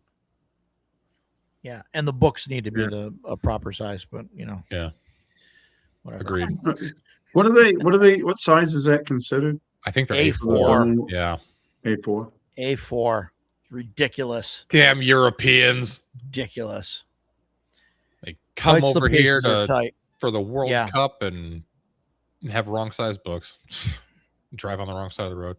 Ugh, it's terrible. It's awful. Awful. So, yeah. So does size really matter, guys? Yes, absolutely. That's why I'm building special Yeah. shelves for my A5 books because they annoy me. Yeah. Oh man. Yeah. I agree, Shellback. Yes. Yes, You are not 100%. Is B5, is that Love the Forbidden Lands? It's very close. Forbidden Lands is technically G5, which is the Swedish version of B5. It's very, very Right. close. It's within an inch, but every Jason inch Vay's matters. books. Jason Vay's books. That's are another- B5, I think, Well, right? They're close. That's another they're great close. box set is Yeah. the Forbidden Lands box set. Forbidden Oh, Lands yeah. box set. The books are nice and everything. Yeah. Beautiful. That's another system that I want to run. It's Yeah, I'd like to 30 play bucks that right now too. for the summer sale. Yeah. And you get 2 That is Leatherite a- books in it. Yeah. Yep, and a bunch of other OSD shit. is A5.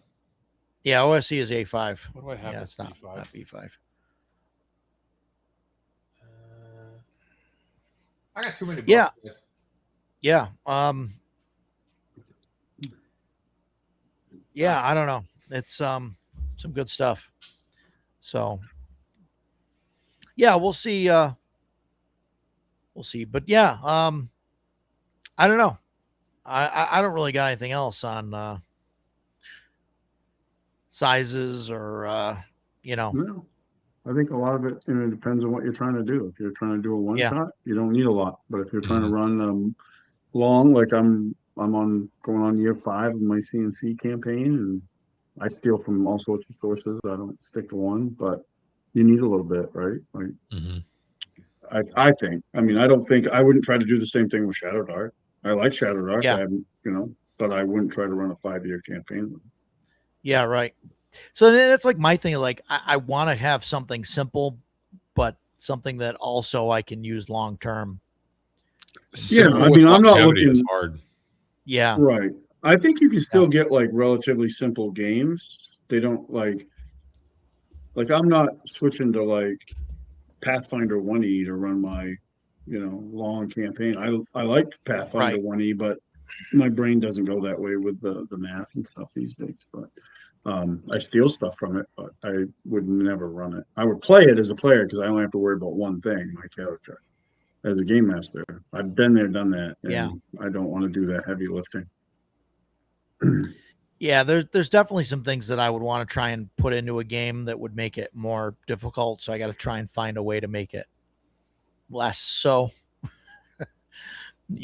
but yeah, we'll see.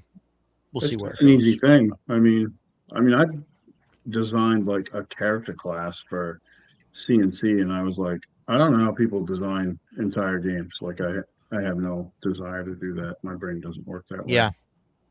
I wouldn't I'll have mind to, designing adventures and stuff, but like yeah. a game system, no. I'll just either find something that I like to play because there's more power to people that want to do it. I mean, we need people to do that stuff. But for me personally, I would rather just, there's got to be something out there that will work for what I want to do. You know? Or I'll have to put together budget. something that, I'll have to put together something and show it to you guys. And, Yeah. you know, I don't know if it would last long term, but, Only way we'll know is if you try. But, well, just because the mechanics are going to be somewhat simplified, you know, that there's some things I think will be more, yeah, I mean, for the most part, it'd be more of a simplified thing. So, you know, so I don't know. Well, my personal, you know, stuff, but, you know, the classes are going to be hard for me because like, I don't think we need that many classes, but I know that there's people just that draw up think your we need two. them, so yeah. Sword guy, book guy, done. no, I mean, I think I would try and make my classes fit the theme that I'm going to go for. Now, would you make a world alongside it? Yeah. Well, no. So yes and no. Like, I think I would leave it simple. I would basically explain the idea of the world and what I like see. A gazetteer. Yeah, but not like populate full things and you know, and say, hey, do what you want with this stuff. Right. Run so the stuff like wherever. you would have an entry that says something along the lines of, oh, I don't know, just as an example that's coming to my mind right now. The Leng Plateau is a vast hostile desert plateau, is deemed uninhabitable. Oh, that was right off the top of your head. Yeah. So, you know, I know. Spitballing. Yeah. Yeah. I mean, I wouldn't go that far. Like I would describe the world as like basically not based on like locations and stuff, but based on like the history. Like here, this is what I see that happened here. And this is sort of the world that we live in. Here's like the classes and stuff that kind of fit that. And then, you know, that would be that. Like, and then people can build like I don't know if I would put a map in or what, like maybe I would do that later, but like I would just want people to like, here's a random generator for generating hexes and random populations in certain areas, and like, you know, you can use this for any kind of thing. Right. Well, it's interesting, kind of going back to what Stan just said about, you know, he designed a class and was like, holy cow, that was a lot of work. I don't know if I could design a system. I think I could design a system because my brain kind of like works that way. And I like taking like building blocks and subsystems and kind of playing with them.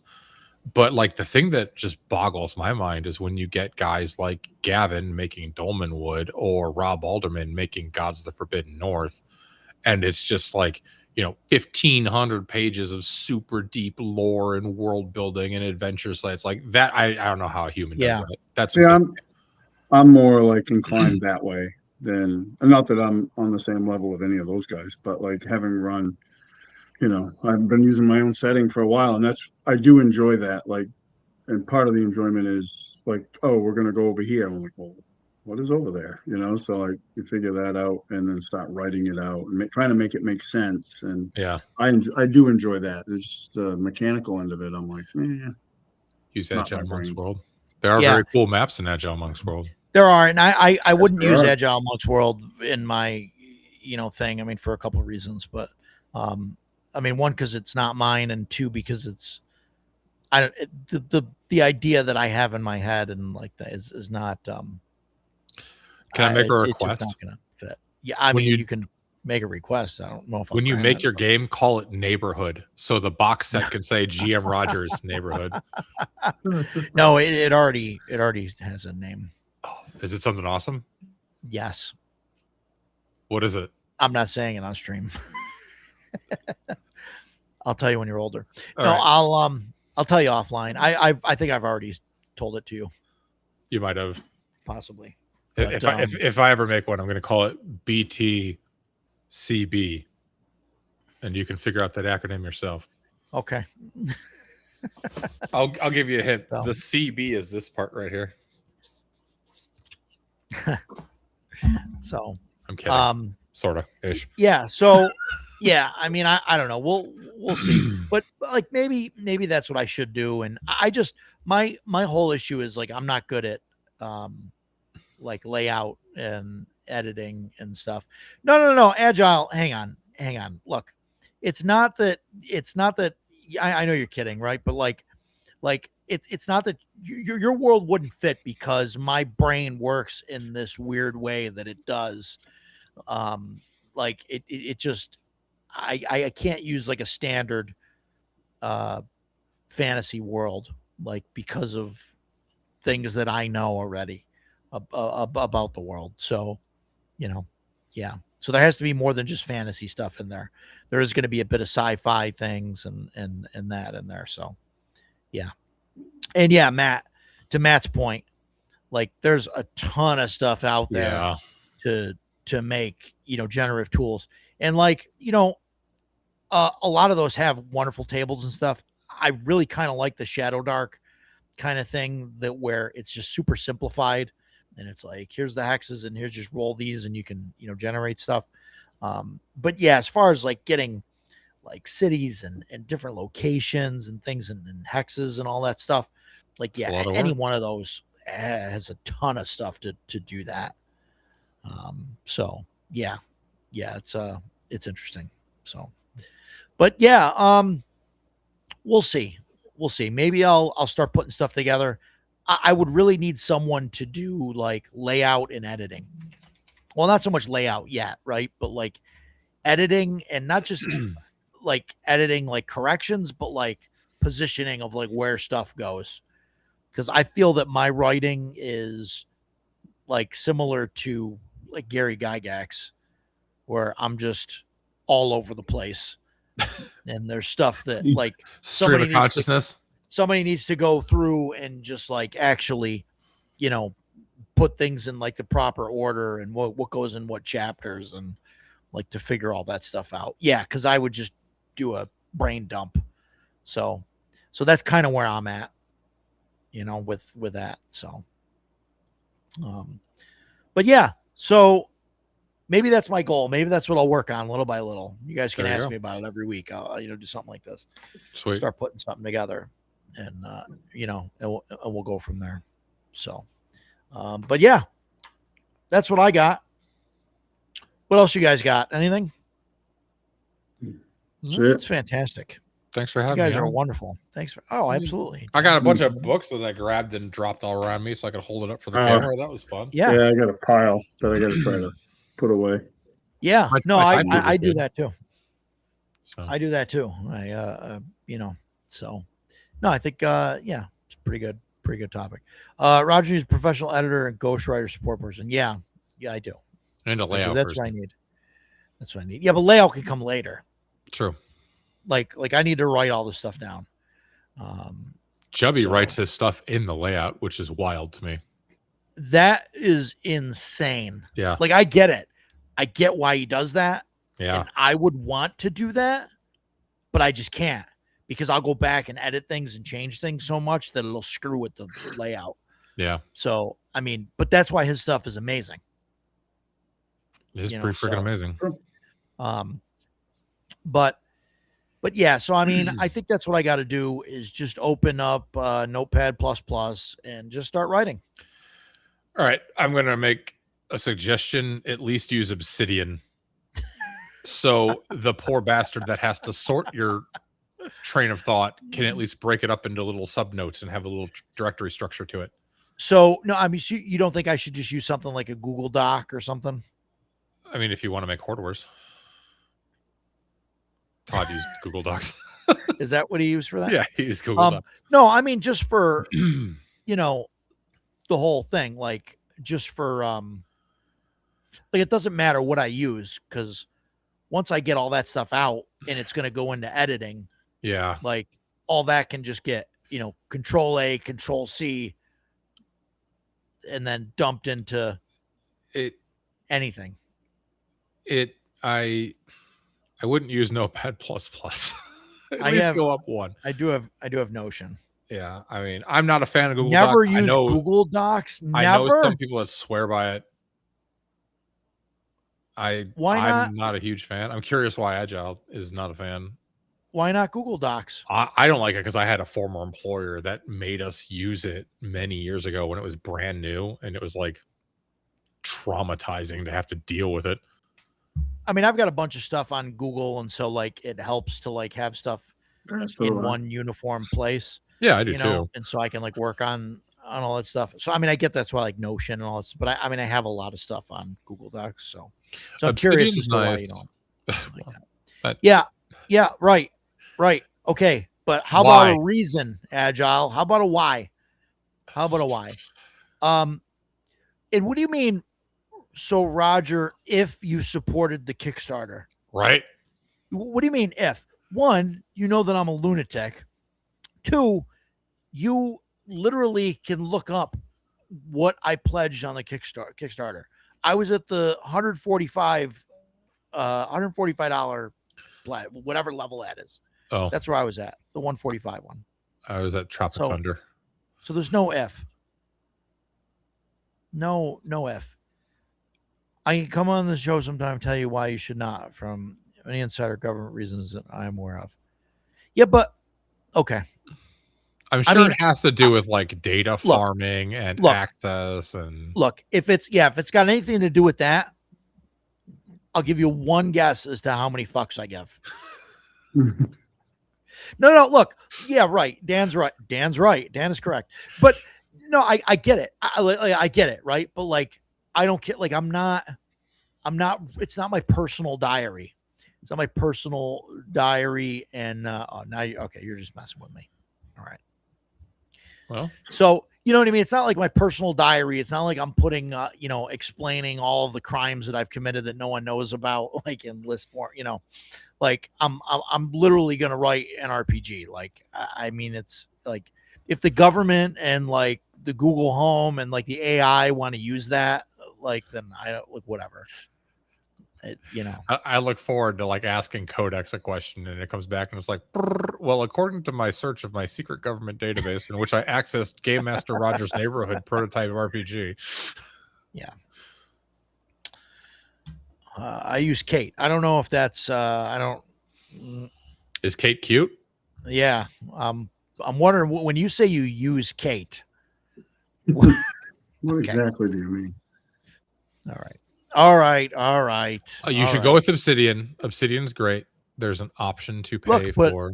My author buddies all use Google Docs. Makes collaboration with editors super easy. Kate's Oh, a it's a tab. Linux app. Mm, I'm okay with that. I like Linux. Well, I guess that goes into like, Dan, are you going to be one of my editors? Sure, I'll edit your book. I like reading. So no, I mean, I need to find like people to like put, stuff, like I said, in order and, keep my stream of go from stream of thought into, a book.